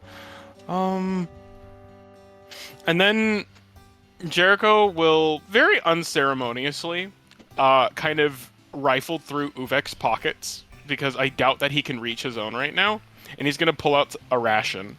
Technically, you're in front of Uvek now, remember? Oh, I didn't think that he actually went ahead. Okay. Oh yeah, it's the only way for you to get in front would be to, you know, because it's a tight space. Like, you guys can't be side by side. You would literally be stuck if you stayed like that. So the only way for him And is... Uvek will reach and grab Jericho's ration, says here. Maybe a Nice. sleight of hand check, Uvek. I just want to see something. Hey, we ain't seeing nothing. That's the point. Perfect. Hey. He has to grope a little bit around before he finds what he's looking for. Sorry. Understood. It's just like, you know, dark vision might be a little bit more helpful if there weren't bodies blocking the light that would allow for dark vision to work in the first place by technicality. Hmm. But Jericho just, you know, he doesn't audibly react, But Uvek will just hand the ration just sheepishly, like, sorry. he because he's a performer, he brushes it off outwardly, and Jericho will just right here. You must be hungry. Roll me a persuasion check, Jericho. With that winning smile and everything. Let's see. Where the fuck is my shit right here? Oh, 13. So he does approach, Oh no. and he takes his axe, and he Oh, cuts down at your hand, and you quickly pull your hand back in time to dodge it, dropping the ration. And as he drops the ration, he picks it up and tosses it backwards, and then holds his axe back up threateningly. Roll me a perception check. And I know Me? you hate. Yeah, you're in front. Okay. Okay, you actually notice something when he does that. You notice two figures behind him huddled in a corner. You do see the little pink kobold that Uvek saw first, and curled up in the arms, you see her curled up in the arms of what looks to be a green kobold wearing kind of a raggedy kind of pink dress Oh my gosh. with broken horn. Are these your family? You see her.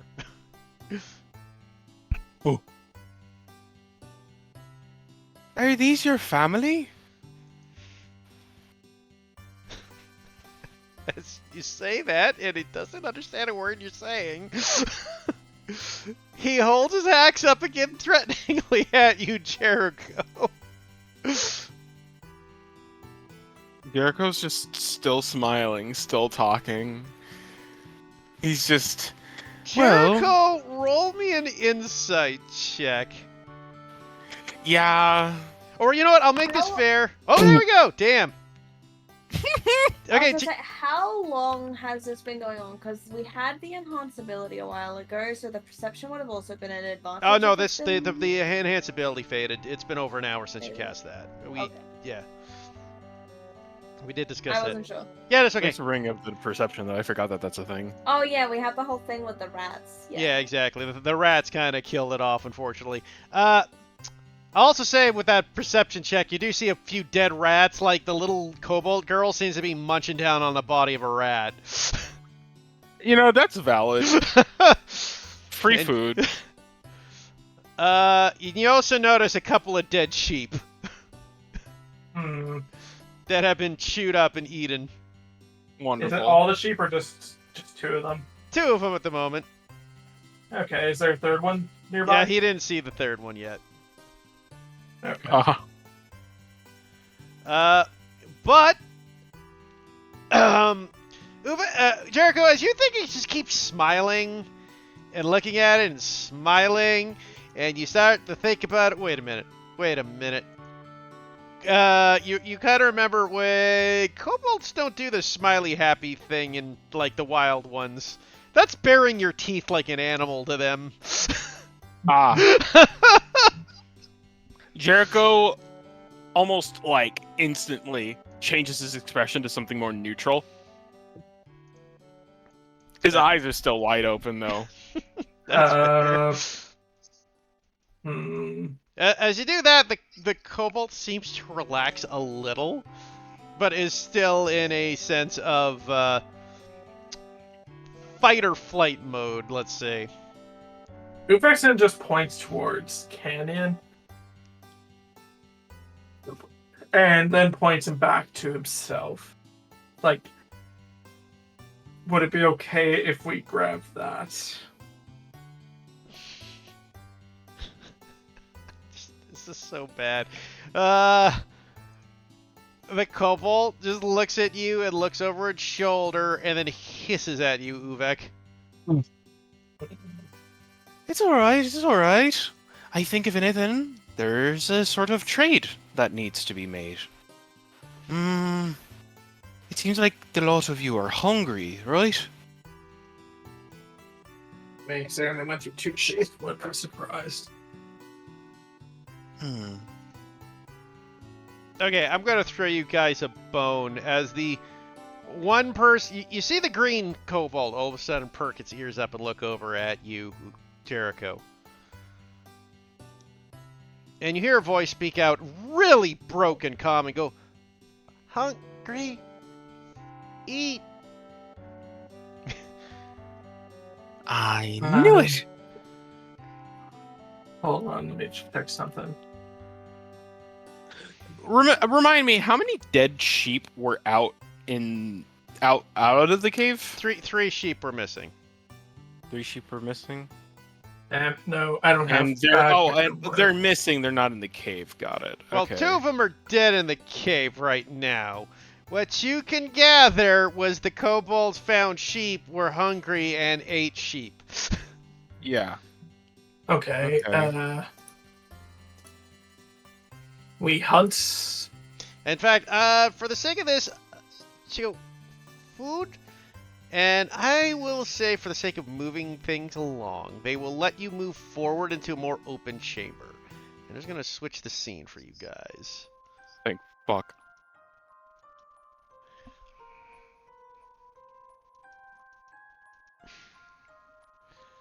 As you see this scene where they let the 4 of you in, and you see the 3 kobolds looking over at you, basically gorging and eating constantly, pretty much.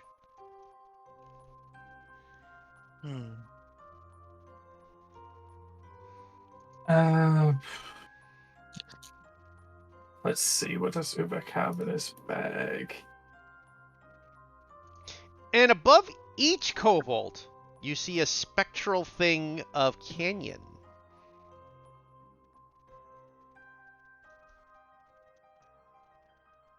Huh. Well, we found the first. Ubek's gonna just turn back to the others behind him, and he says, "Well, we did find the first piece of canyon. Looks like that compass thing is quite damn accurate." How do we put them back in, Ken? Maybe we guide them over towards the body. That is a good And if question. we're wrong and they try to eat Canyon? Well, She's big. I don't think that they'd be able to just eat her immediately. agreed. That's Maybe a we whole lot let of them- woman. Maybe we lure them out with a feast of some kind, with a bigger kill, and then we can. No, that wouldn't work either. Well, I think they just need to trust us and understand that we're here for, well, their better sake. So, what if we were to try to cook them something? Invite them out, make sure that they understand that they're safe and they don't have to hide. Yeah, that could work. Not sure That'll when I could probably cook. be something that you'll have to do. I'm not good at cooking. Yeah, I could cook up something or two. Probably gonna need some other food though before we can do that. Perhaps we could buy one of the sheep off of the farmers? All right. Yeah, that could probably work. Bring it to them, cooked and all, and try to make their acquaintance. Probably sounds like the best idea. Be on equal footing. Quite Exactly. literally.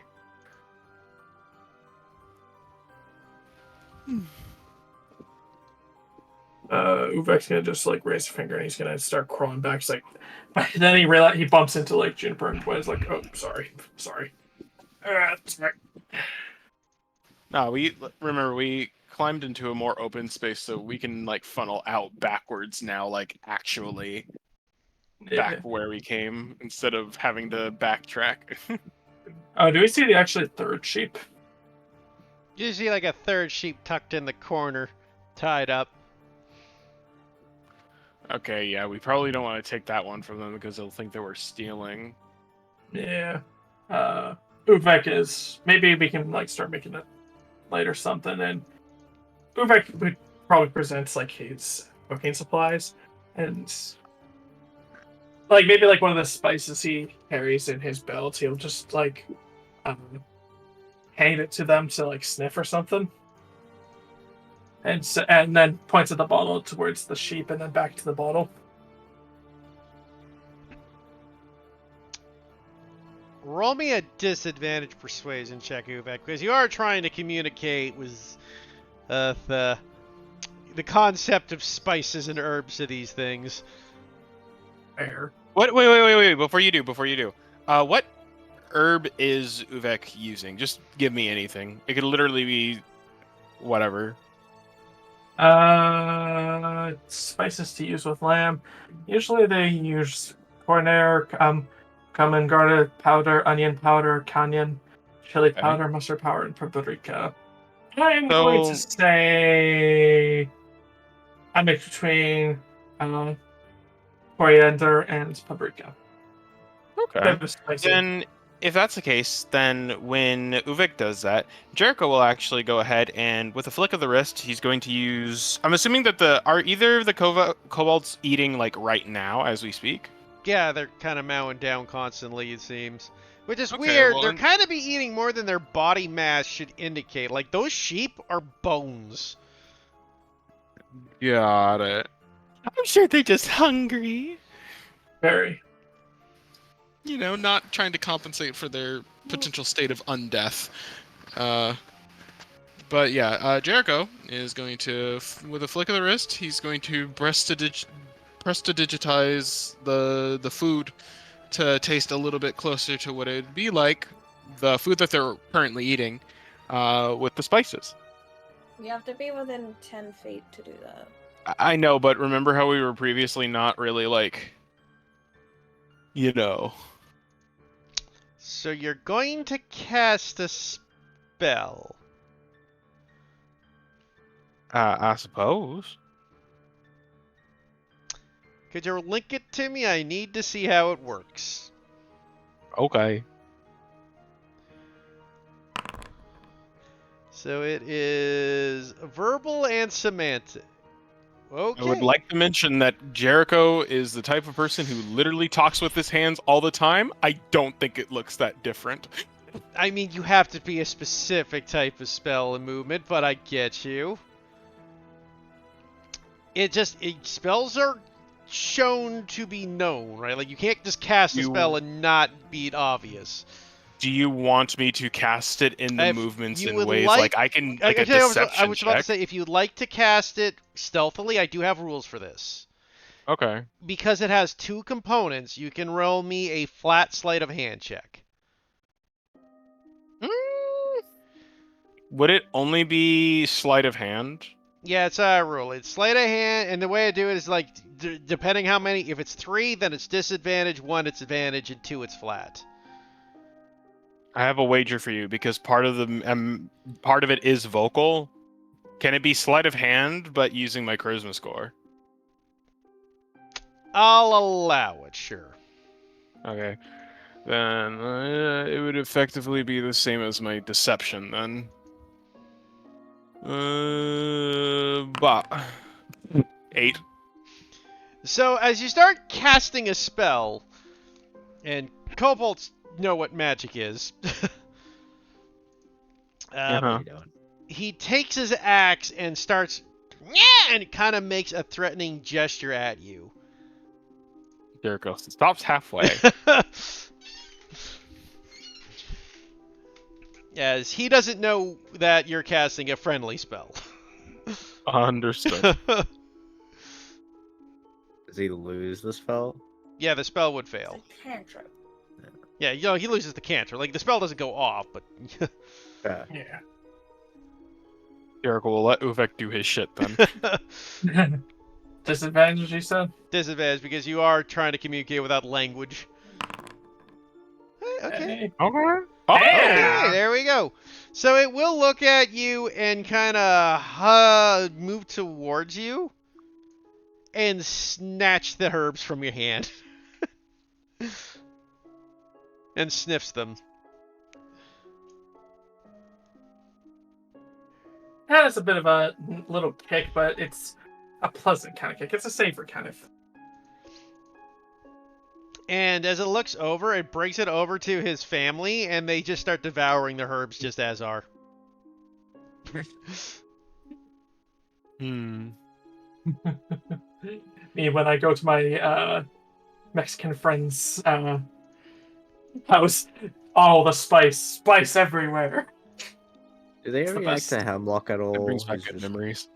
chilling as high as he can be in the towards the ceiling. They To be haven't honest, seen the...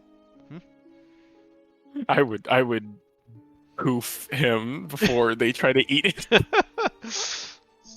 He's up in the air. They haven't what? They haven't really noticed him yet. Okay. But you do see them just keep mowing down on the rat corpses, the sheep corpses, and are just eating. Are they distracted? They're still looking at you while they eat. But, I mean, depends what you mean by distracted. Like, they still notice you guys. Like, you are 4 intruders, so... Mm. Do you think they have a problem like I do, where I sleep all the time, but they're just hungry all the time? Huh? Perpetual hunger. Jericho, with your insight of 20. You rolled a nat 20, I'll give you a bit of a hint here. Ooh. You know how Canyon got these echoes.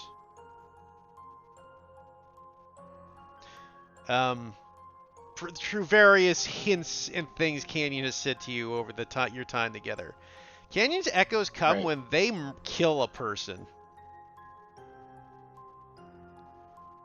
Yeah, I like to think that's something that Jericho has acknowledged, but doesn't like to really pay too much attention to. Right? Realizing now that, yeah, Canyon must have killed all 3 of these kobolds. And Huh. Does that mean she can summon all 3 of them? Well, individually. yeah, individually, Yeah. just like any of her echoes. Huh.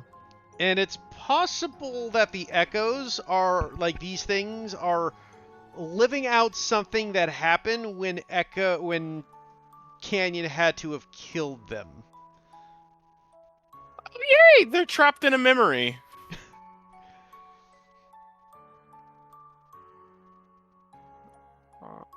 Jericho's Said out loud.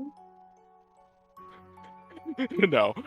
Jericho just what he actually says as he kind of lets things simmer within himself. He just says quietly, you know,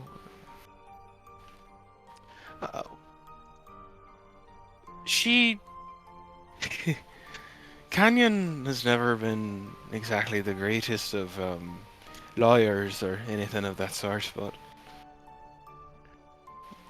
I always wondered why she had abilities that were so similar to mine. But I know that they weren't like mine, so maybe they're connected to death, but I didn't kill my ghosts. So maybe she did? And if they're dead, maybe they're not exactly alive or cognizant in the same way that a lot of us are, you know?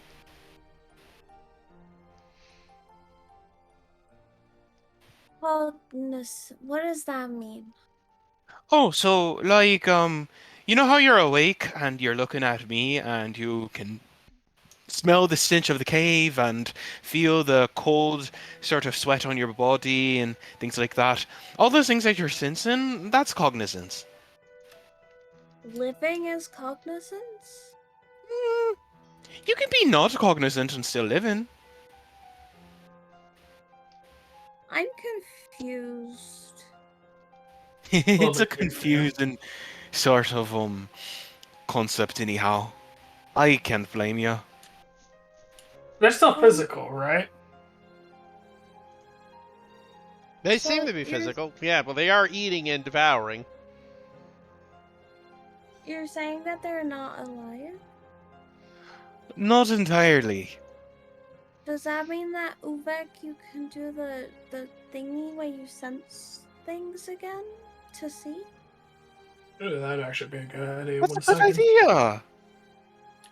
Uvek will give him a quick sniff. That sounded creepy out of context, but actually, even in context, it kind of does. Own it. So, yeah, Own it. I will. Be the creep that you want to see in the world.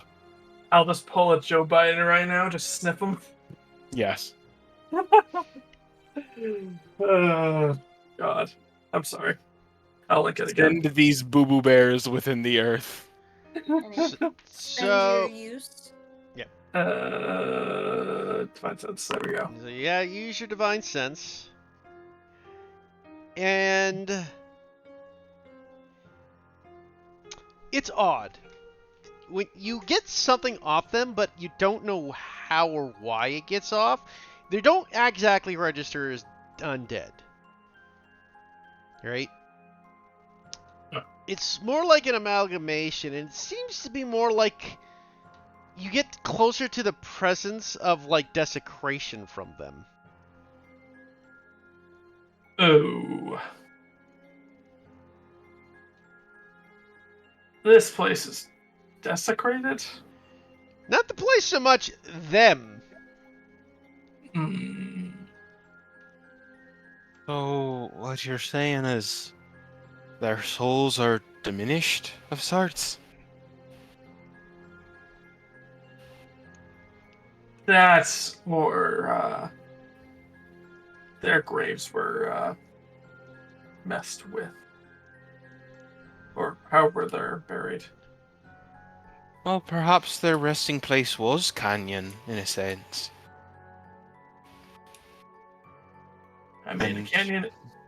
If she was disturbed, which she was, then maybe this is just the natural consequence of such. Ubek, roll me an Arcana.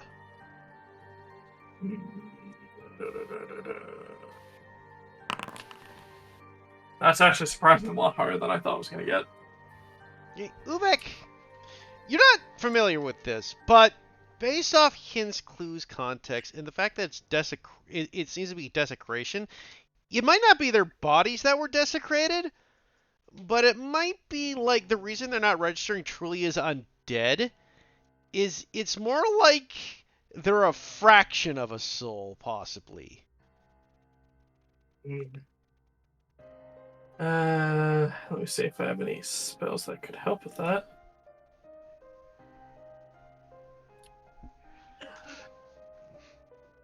Maybe if I were to cast a ceremony spell like Funeral Rite or Funeral Rite might be the only one that really I mean- works. They didn't really like when Jericho was trying to cast a spell, so I doubt they'd let you do that. Yeah. But if they're not living, I don't know if we should let them hurt that sheep over there.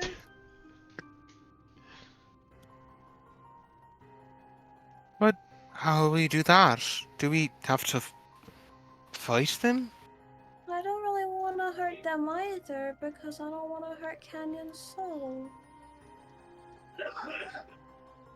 Jericho just frowns at that.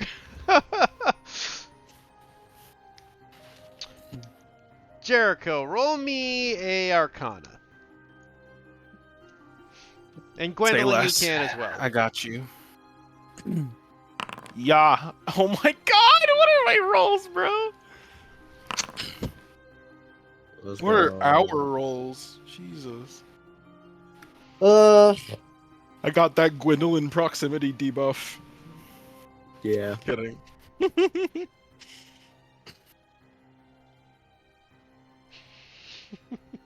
You know what, Juniper? You can roll an Arcana too. Let's see if we can get at least one lucky roll off. I did it. So, Juniper, you get a sudden splash of inspiration of what might be happening, based off what the Nightmare Queen might have done. Based off all the info you're getting with the tidbits, how these souls are. You know they're fractions of the soul, and you gather what happens with maybe how Canyon's echoes work is when they kill a person with a soul. They take steal just a little bit of that soul to make a new echo, making their souls incomplete, which is why it's desecrated. So, If it's we not kill because they're them, maybe fragments then- of her soul, they're fragments of their own soul. Yes, they're the fragments of their souls. I really hope this isn't the route we have to take, but do we have to kill them to restore their soul? It seems like it might be possible that you have to kill the echoes.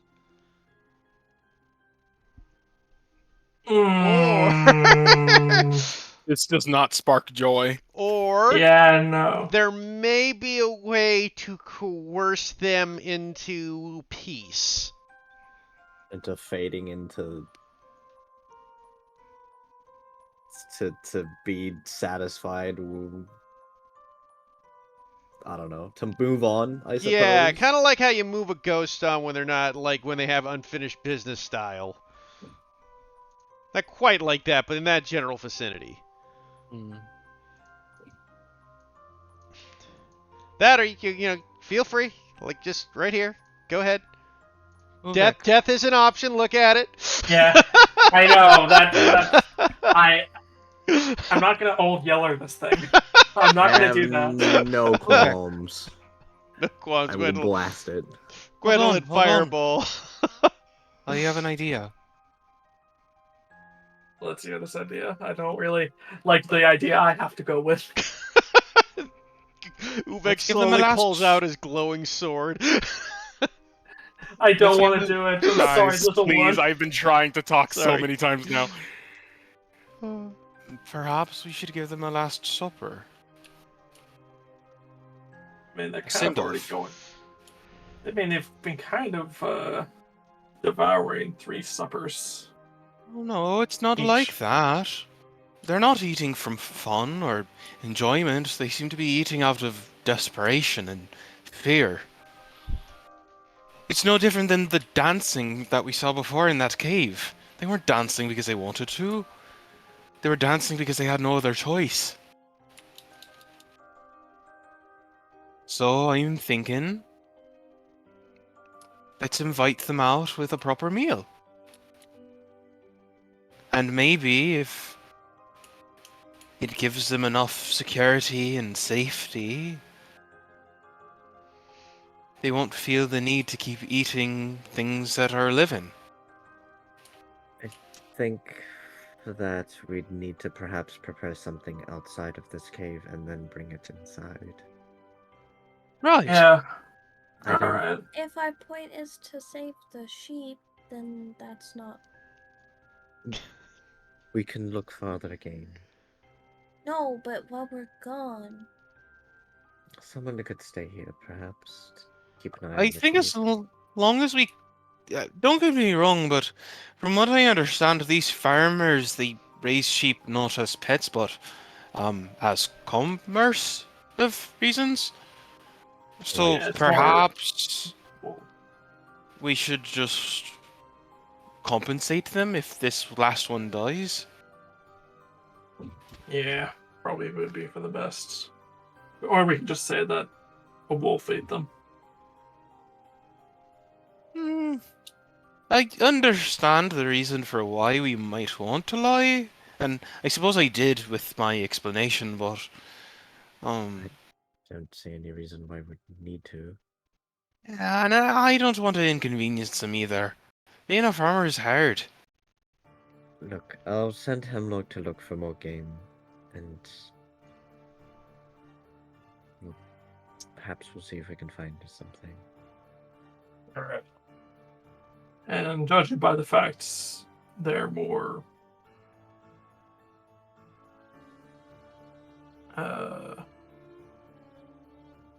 judging by how they went through all my spice supplies, I might have to go to the forum and ask for a bit of that.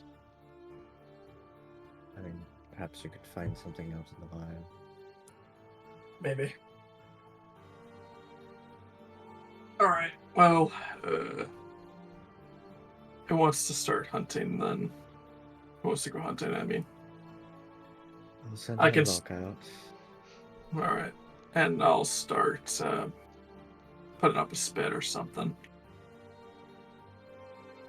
Gwendolyn will head out with Hemlock and go see if they can find something decent size to hunt for. Okay, Gwendolyn, you We'll ex. go- Oh. We'll go with Gwendolyn. Okay, you two go out of the cave. You need a survival check for a hunt. Why do I rather want to? I'm surprised you didn't enhance ability yourself. I don't know. I'm sure of at this point. I dare you to roll again. Wow, it was the same thing as before. Yeah, exactly. So 14. You're not able to find great game, but you are able to find a few rabbits here and there. That's fine. Do I need to do anything to get them? You would have to hunt them down and kill them in a way. I will say... I was gonna say, if they were like all together, I can cast sleep on them at 3rd level. I also have Hypnotic Pattern if they're all together. I mean, sure, if you want to pull a spell out, you can cast sleep on them, Juniper, and get them. Yeah. Sleep the rabbits. But Rabbits I've have like been 1 denied. fucking HP. Yeah. That's probably overkill. Well, okay, Probably over. okay. Yeah. Okay, well, yeah, you are a warlock. Yeah, so they, it's yeah. not like you There's can- no downcasting. He had put 51 HP. Just. Oh, not only do you get the rabbits, you just start seeing bugs and birds fall out of the sky. Just like casting on Do a you think tree, any of everything. these boom, boom, taste boom, good? Hey, fuck it. We could totally make something out of insects. Do you think any of these could be seasoning? They would probably eat them, yes. scoop up some bugs. A Fucking soup is just a everything in the conglomeration of just a bunch of different things that we had left over. I'm sure bugs will be work. We'll call it Cobalt Jambalaya. Exactly. Jumbo lizard. Bugs are a great source of protein. They're unironically. I've wanted to try bugs for such a long time now. Ever since I found out that the fact that they're essentially just land crustaceans in a lot of instances. Yeah, I mean, Yeah. honestly, lots of cultures eat insects. Exactly. Humans are just Gwendolyn bougie. will also look for herbs. Gwendolyn gonna slit their throats, or is Juniper slitting the rabbit's throat? Gwendolyn can do it. Cool. Yes, Gwendolyn starts killing the bunnies. Nothing like a Gwen's dead girl to kill other people. She can empathize with it. There, slit. You know what? I died once. He's not bothered. Death ain't so bad. It only happens once. Part of nature. So you gather food supplies. It does take a bit of time. It's about an hour to gather and hunt and get all that done before you head back to the cave. How long would it take to maybe try and see if she can also find herbs? Depends on what your survival check is, right? That's kind of the timing. I will enhance it. I was gonna say, if you wanted to do it for a certain amount of time, then Heath can say maybe you do it at disadvantage or something. Yeah. She'll enhance ability. Okay, you can roll your check. Oh.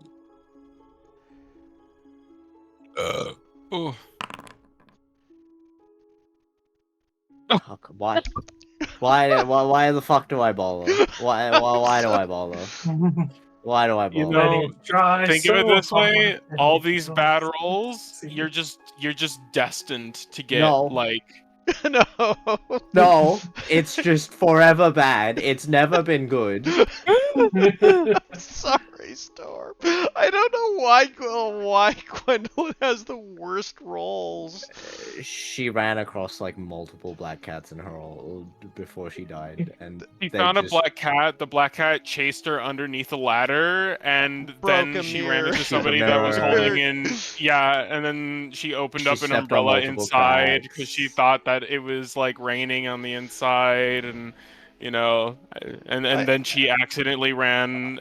She wanted to pick a flower, but she picked up a 3-leaf clover, and then yeah. all of this happened before she died, and it's That is still how she died. She lingering just on. tripped. This It's That just is how she horrible. died. When she ran into the mirror, that was just the final. That was the final destination. It does still take you about an hour, but you do find some herbs. Whoa, fucking hell. Why did you bring me dandelions? She just throws it away. Oh, Gwendolyn 13's I'm a begins kidding. I to don't success. actually say that. Like I say, I don't actually I- say that, but 13's a don't- success, yeah. I just picked whatever looked. I don't cook. I don't it's eat. fine. Why do I need to know? Yeah, that's actually the worst part is like you have no concept of fucking food right now. I know what I must do as a bard. As a bard, I just need to fucking keep giving you buffs. All right. It won't help me. For It's real. not enough. It, I will the just negative roll one- more forever. You the just start dice will rolling that one. compensate. Yeah. Alright. Uvek will begin hoisting up a bit of a stew pot and a spit and start cooking the meat and then throwing all the vegetables, spices, and whatever else he's got into a pot and begin stirring it. Once the once the meat is starting to cook, he'll take it off the spit, he'll throw it into the pot, or cut it into chunks and then cut it and put it into the pot. Okay. As you're cooking, roll me your cooking supply check. Will do. I'm just gonna roll survival since it's pretty much Yeah, the it's same the thing. same. It would be the same if you're proficient. Oh, damn! Ooh! Good for you, It's gonna be Andy, the best 'cause meal this- that they'll ever have. Literally, the DC was 20 for this to work. Oh, amazing. So, as you build the thing, the 3 kobolds smell the food you are cooking and leave the cave. And start to... As- Oh, sorry. As Uvek's like cooking, it's like, man, you know, I actually want to try a bit of this because this smells delicious. Yo, Gwendolyn, those spices you got for me, top He tier. starts eating grilled ants like they're fucking chips. Gwendolyn shrugs. Good crunch. and Right. as they eat the food, they seem to have this thing of pleasure and joy across their faces. As they seem to have some sort of peace in their minds as they devour the meal. And as they do so, you do see them kind of start to fizzle and fade. And it seems like the little spectral canyons that were above them start to be more solid, and the 3 kobolds start to fade away. And then Are the suddenly... spec? Go ahead. And as the spectral canyons get more solid, they suddenly, poof, vanish with the kobolds. I think Jericho- it worked. Jericho smiles really wide and kind of leans on Uvek a little bit. I think we did it. Gosh, I'm really getting good at this whole spirit exorcising thing, aren't I? Aren't we? Well, I think you're definitely making a few of the priests of unity jealous from your exorcisms. Is that how you pronounce it? I don't know. I'm very bad. It's kind of hard to Maybe pronounce it's these tusks. exercising, but that just sounds like exercising. It is. It's kind of hard to pronounce because of these tusks. We should probably check if the sheep is okay. Oh, right.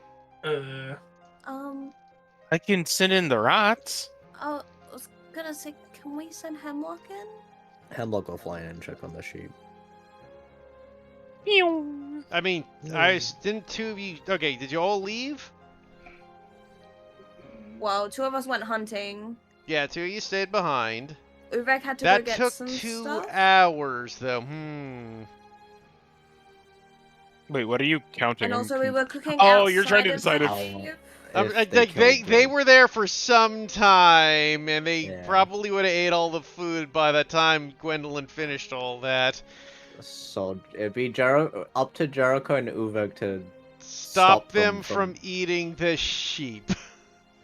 Jericho will put on a performance of song and dance. Good luck. You got this, man. I believe in you. I'll allow it, but you got to roll really goddamn high to distract them from this. Do you know who I am? Last time you said that, things did not go well. The more blind confidence I have in my abilities, the stronger I become. Damn. Okay. Witness me. That's just enough. 25 was the DC. Fuck. Oh my god. I said really high, man. You are basically doing trying to distract hungry spirits. You know what? We just gave this kobold family a dinner and dance. Dinner and show, Exactly. yeah. We just gave I them like to medieval. think- We gave them medieval show dance. I mean, medieval show and dinner. I like to think that Jericho gave Uvek his lute and like specifically showed him how to play just a couple of chords as just like a supporting tune, and then he pulls out the actual rat pipes and starts playing them. I'm just playing a harmony right now to Jericho. Right. Amazing. So as the 3 kobolds vanish, I'm going to assume you left the canyon with Micah back at the farm. Yeah. Yeah. Don't go Yeah. into the carriage. Don't worry about it. Everything is fine. Are the spirit canyons like humanoid sized, or are they like chibi sized? They were human-sized. Okay. Oh wow, interesting. We head I back. like the imagery. Before we head back, after they disappear, Juniper will check the compass. It is pointing east. Well, it's no longer spinning. Means that we have a new place to go to. One down. How many more to go? We either did That's- it correctly or we did it incorrectly. I think we should just check the east to make sure that the kobolds didn't just move on to bigger, better prey. Should probably take canyon and move on. Lead the sheep back. Yeah. Wait, so the Alright. sheep is alive? Oh, you're right, because I Well, that's just what did you the... put was for. That's what the Okay. performance was for, to save the sheep's life. If you had rolled under Mine just- 25, they would have ate the sheep. My He brain is... performed. He performed to perform. The sheep was the. Yeah, I think part of what made it so good is that Jericho frankly forgot about the stakes. So, as you guys return back to the farm, with the 1 sheep in tow, the 2 farmers once again see you. They're like, "Oh, you're back! It's been a few hours. You found one of the sheep. That would happen, sir. Oh, that's Well- just great." We actually found all of the sheep, but they were just bones. Well, that Yeah. doesn't sound good. But we Probably mentioned this thinking- one. Probably thinking wolves. Probably want to, keep an eye on for that, especially out here. In the more rural parts of Unity. We've dealt with. Roll me a deception check, Uvek. I mean, I think it's perfectly. Remember, Within they reason. checked for wolf tracks, and they said it looked like the gate had been opened by hands. Remember, Hands. like they. I'm flavoring the guidance of like I'm flavoring the guidance as a dead wolf in the distance, like is howling. 23. Okay, they're like, well, that's kind of an odd wolf. I mean, never seen a wolf open a gate, but. Maybe it was one of those more intelligent type wolves. What, you mean Well, like I one of the mean- were sort? But they don't usually do that sort of thing. I was Oh, thinking maybe more that of a- game was just unlocked. Jericho's just gonna say this like such a random name drop. I was thinking more of along the lines of a blink dog, but not quite. You know, I love blink dogs. Oh my god, I'm getting reminded of the. Was it? What one of my characters was obsessed about blink dogs? Wasn't it the one in my? Yeah, was it my game when we first I played Shadow? Like I your think- first bard. It might have been Ozen. Yeah, I think it was Ozen. I think you had a blink dog. Right. I just really wanted a blink dog. Yeah, I think it was The Ozen. name, That makes the most sense. the name amuses me so much. You know what? You know what's even better than a blink dog? Oh, what? A blink puppy. You're right. It's all fun and games until the blink puppy teleports itself on the bottom of a swimming pool. Yeah, any case, the farmer's like, well, I can't thank you enough. Me and my wife here. Oh, by the way, I guess we never did introduce ourselves. My name's Freddie, and this is my wife, Olga. We owe you thanks for getting that sheep back. Oh, it's of no worries. Uvek, by the way. Pleasure to meet you. Well, I mean, it's getting late. Perhaps we could pay you back by letting you spend the night. That would be so nice of you. Thank you. Yeah, Would be nice to stay with some good folk. You know, reminds me of home. my wife does some really good cooking. It would be great. Ah, you're a cook too. Nice. What is Uvek? He might be able to help you. Yeah.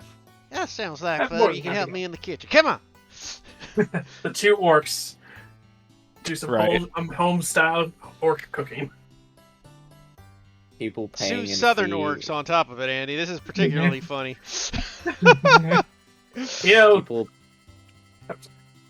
people paying in free food and board, and Gwendolyn just stares blankly at I love dogs.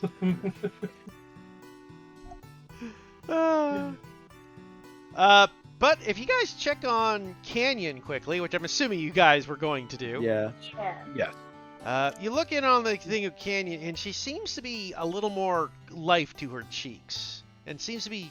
Before she looked like she wasn't even breathing, or it was so shallow you couldn't tell.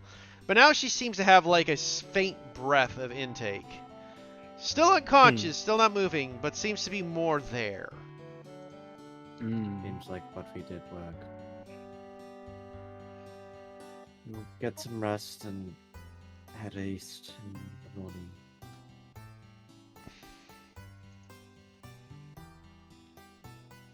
Well, at least we know we're on the right track. Indeed. Should we leave her out here on the cart, or Let's be her in. Take It her might get cold outside. tonight. What season is it currently? I think you guys are still in the spring. Okay. yeah, it still could be a bit chilly though. Yeah. I mean, I'd be more worried about just leaving your unconscious friend in a cart outside. Yeah. then the blink dogs might really get her. Yeah. You wake up to find the cart missing. Right. And the horse. Exactly. You probably want to stable your horses and, bring her inside. But, yep, the two farmers will let you guys set up for the day, get yourselves ready. You guys spend a night in their company, and they have a comfortable sleep. You all have a long rest. And I just said lit. the next morning, you guys find yourselves ready to go, and the compass is still pointing to be eastwards. Eastwards and onwards. Me repeatedly stabbing enhance ability until it dies. You getting ready? Yeah.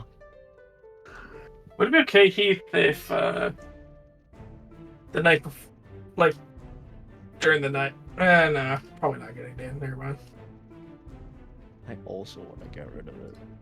I was gonna I ask think if I could cast Find Steed to finally get my doggo / wolf friend, and then I realized I just told them to watch out for wolves and other creatures, so probably not be a good idea. Summon As soon as I walk Steed outside. immediately gets murdered instantly. Yeah, probably not a good idea. Would have been hilarious though, as it just walks in and everybody in the party freaks out and attacks it. Yes, lovely. I'll summon it when along our travels. It's fine. Yeah. So you guys continue eastward in your cart, following the compass once more. Several more miles pass, and this time you see something up ahead once again, as the compass starts to spin.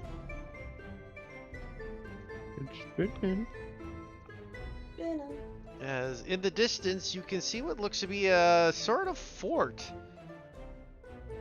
Oh boy. Nothing major, wooden towers, not massively huge, but with some archers and men on the walls kind of looking out. Have they noticed us yet or nah? I mean, yeah, they notice you guys are traveling on the road. Fair enough. Have they made any gestures towards us? No, you guys are still fair distance away. Well, if they noticed us already, I mean, Uwe can just use like thaumaturgy to make his voice 3 times louder. Shout really good. That's fair. You could do that. Yes. Only question is if you guys want me to. I have nothing against it. I mean, alternatively, you could enhance Jericho and he can try talking to him. Well, just because you do that doesn't mean they have a way to talk back.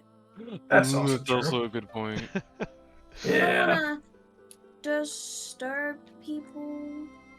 Yeah. Perhaps if we were to approach a little bit on the slower side, we won't be as intimidating.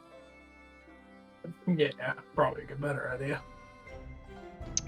Not a better idea. It still stems off of yours. It's a refined good idea. There we It go. is a group effort. How far away are we? Quarter of a mile, maybe. I don't know how far a mile is in feet. A few hundred feet. Yeah, not like a mile. That's how far you are. You're about 400 or 500 feet away. It's about 1,300. Oh, sorry, mile to feet. Yeah. A quarter of a mile is 1,320 feet. Yeah. So you're about 1,000 feet away.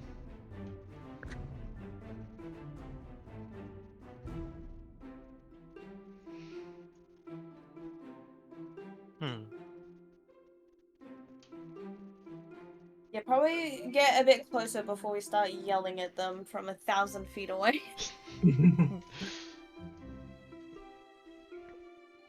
You could see it in the distance, and they could see you just because you're in a wagon and thus a bigger group on the main road. Right. But they wouldn't be able to identify what you are. You're just a speck, really. They just see travelers. If you get closer, as you approach closer, though, you do notice that they just doesn't seem. It seems like it's more like a trading post than a fort once you get in a closer look. Oh, okay, so it's more a place for travelers to rest up, trade their supplies, or Yeah. yeah, okay. So make sure to take your long rest from the day before, so then you get your hit dice back. Oh, yeah, That is a probably very idea. good point. Yeah, everybody should have full hit dice if they took Oh too wait, long rests. yeah.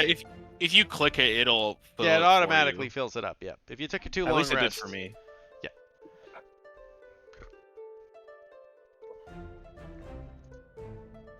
So as you guys approach, you get close enough where you see these two elven archers looking down upon you. They're not taking any aggressive stance. They're just on guard, right?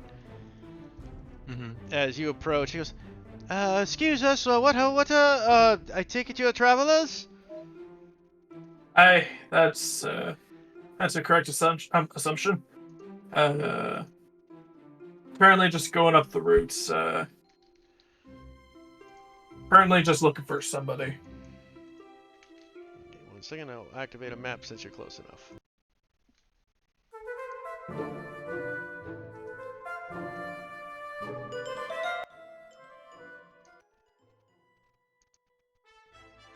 So as you march forward, they look over to you. Well, that is fair. What is your business here? You said you were looking for someone?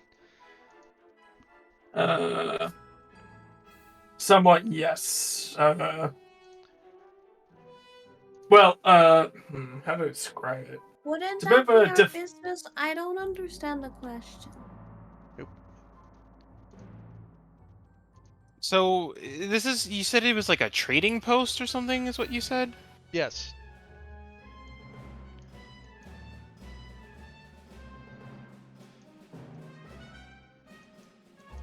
Okay. Well, I guess we can see what wares they have and take a look around. If it all be the right, if it's all right, we are a bit wary right now after a long day's travel. After a bit of travel, we were wondering if we could take rest here for a little bit.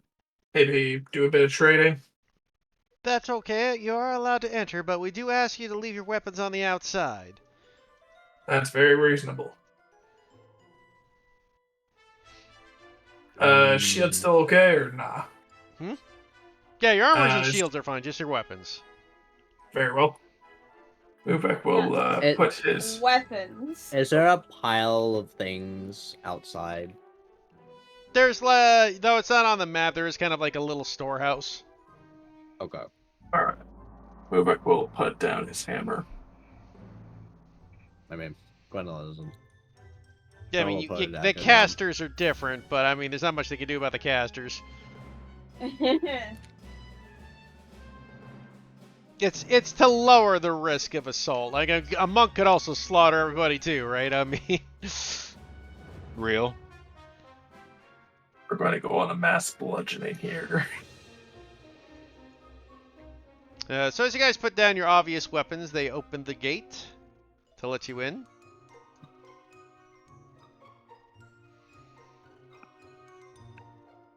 You guys feel free to move inside the. That was kind of nice.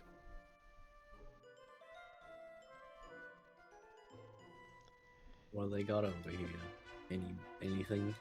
You do see several like little shops, a lot of fur trading. You do see a few areas where they do be selling some sort of magical items. There is a bit of weaponry for sale. Oops, sorry. Gwendolyn's gonna see if she can restock on fine familiar supplies. You would be able to find it here, yes. They do have some of the herbs and essences for that sort of thing. Is there an s- amount, or could I just get? I will roll to see how much they would have in stock. Three abouts. She will buy 3. Okay. Because obviously it's a very popular thing to be sold. I don't think there's anything I need for material.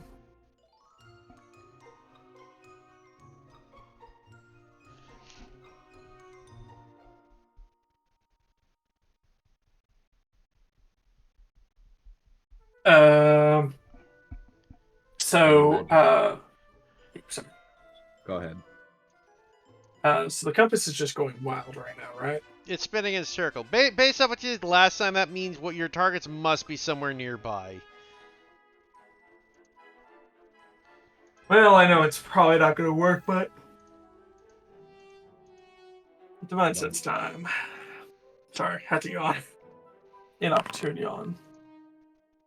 It'd be like that. Me when I burp in the middle of a sentence. So yes, once again, your divine sense does not detect anything again. I will continue spamming it until Divine Sense actually is worth something. I mean, technically, you used it last time for the desecration hint. Yeah, Um, that's fair. what items do they have here, magical item wise? You do see a couple +1 weapons. You would find what looks to be a ring of protection for sale. How much is that? That would be 1,500 gold. Okay, I don't think we. What is it? A ring of protection. You also see a stone of 1,500. luck. How much is that? That's 350 gold.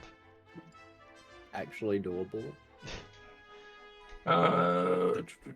Let's. I just want to have a peek. +1 to saving throws and ability checks. Yeah. That's actually pretty damn good. I would say we can get. Get it for someone. Yeah. Uvek will throw Probably. down the money for it. Probably Jericho. Yeah. The Stone of Luck? Yeah. Stone of Good Luck. What's that Yeah. again? +1 to Plus all one of your to- ability checks and saving throws. Turning the Irishman into a lucky charm. I see you guys. More of the bod. Yeah, more of the bod thing. I like my narrative better. Well, I mean, bard. A lot of bard. Isn't the original term for bard usually come from Ireland or? It Wait, no, feels that, like no, that it. was more druids, I think. Never mind. I think you're. So it. Hold on. So it's 350. I already bought it. It's all good. It's a mix between Scottish and Irish Gaelic. Yep, that's where the bard comes from. So yeah, Jericho is just fully Luck of the Irish in it. Oh God. Especially now with this good luck stone that Uvek is going to hand over to him. There you go. It's a lucky charm. What does it look like? Well, it's just a stone of luck, man. It's a polished ink. No, hold on. It's the Blarney stone. So a less prominent necklace that Jericho has is like a little skull necklace, kind of ornate and looks handmade by himself. And Jericho will actually untie it and add it using a sort of small hook and like wire mechanism to attach it to the necklace itself. Also, is that an attunement item? Yes, it is. Yes. Oh God. Okay, that's 2 I have now. Yeah, counting your ring at least, yeah, because your ring is attunement now that it's got upcasted. Really? Yeah, your magical items will become became attunement when they got their big boost because the bonuses are getting huge. And those bonuses will okay, then continue I have to- 3 then. Jesus. Yeah, Because I have the pipes. the most powerful of your attunement Yes. items. Like, My absolute most powerful. I mean, they've been coming in pretty clutch recently. Also, there's with this Luck of the Stone. It's basically just Paul Daggett. Jericho hugs Uvek appreciatively. And finally, the other thing that's affordable, you guys would also see a Cloak of Elven Kind for sale. Oh, that's Ooh. nice. And that's 450 gold. I That don't think we reminds do me, enough stealthing. It would only really be good for me, Micah. Yeah. Or Uvek to get rid of that disadvantage Uvek. sneak. Yeah. But we don't do a lot Yeah. of sneaking around as a group in general. This is true. It was 350, you said, minus 550, so I'm at 200 gold. She said Granted, cloak or whenever boots? Kenyon's back, we'll be It's able the to use cloak more of of that cast Elvenkind. without a trace in the event we need to. Yeah.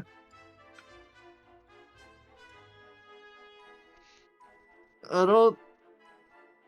I mean, it would be up to Micah, really, to be honest. Yeah. Spend their Hold money on. on something they might not want. Well, considering I don't think we're going to go further past this point for tonight anyways, we'll keep that in mind for next week. Zachy can make his Okay. decision when he's here. But just to set up next week, as you were shopping, the salesman will go, what brings you all here anyways? Is you're looking for someone? More or less. It's sort of a difficult situation to explain, but to put simple, we have a sort of business with someone inside of your camp. Port? Just to recall to you too, you're in the air. Remember the kobolds were like a good half-mile away from when the thing spun, remember? Right. So, not necessarily in the camp, just so you remember. Maybe we should ask if there's been any odd occurrences. Have you noticed anything strange that happened within the last 2 days? Similar to the other weird happenings of Unity. Weird? Well, I mean, the closest thing to odd happened is there was new bandits that came and attacked us. Do you know where they went? Oh, I think they went a little north, I think. And how recent was it? About a day and a half ago. Alright. She'll kind of turn towards the others. That sounds about half of the course. I think Kenyon dealt with some bandits, and that might have been the result.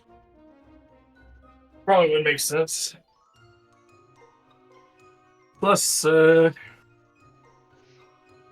does seem kind of seem like would be a good place to at least start, if nothing else. Also, you know, just helps everybody here. If even if it doesn't turn out to be what we're looking for, helps people here. Hmm.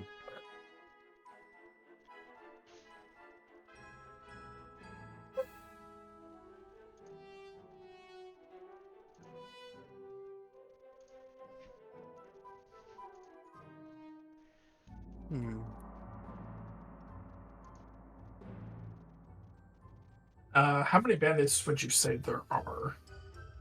Out of curiosity. Not a lot of them. There were, I think. I'm weird. It was like between 3 and 6. 3 and Do you 6. know which way they go when they attack you? They didn't really attack the fort. They just attacked some travelers on the road we heard about. Or it's probably too well defended. Actually has guards here instead of looks like trained ones too, so wouldn't make sense not to. Like on the road we came in on? Not road north. Sting the hit the bees, not the nest. So I'd say we probably would have to go looking out that way.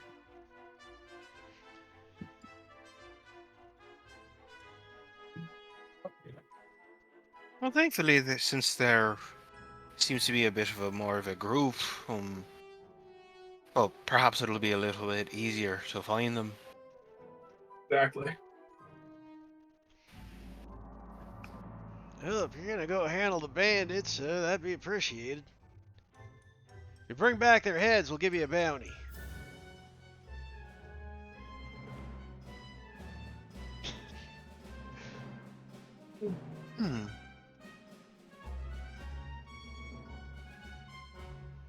Well, I think it's worth a shot, but Oh. I don't think we'll be bringing back any heads necessarily.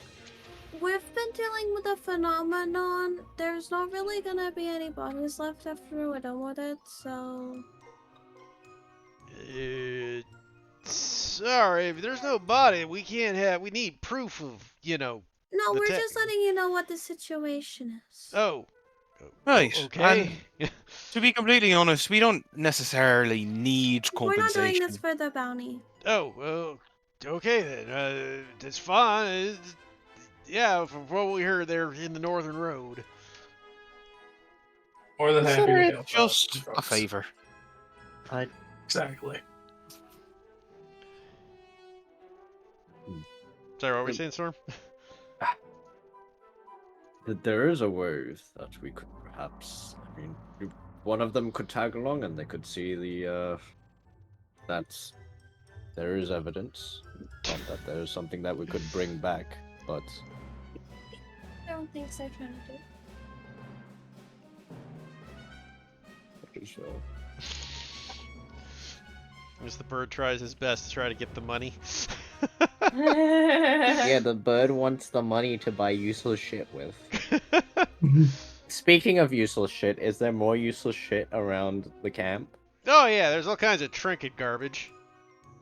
Oh, also, I actually gotta get going. Oh yeah, sorry, I've Judah. been missing a lot of my therapy sessions as of late, so I want to make sure I can like wind down easily. Fair enough. Well, we will call it there for night anyways. That's where I was planning to end it. Okay. We'll grab random trinket shit Yeah. maybe next week. Yeah, well, we'll pick it up next week. For Zach, he can also buy that elven cloak if he wants it.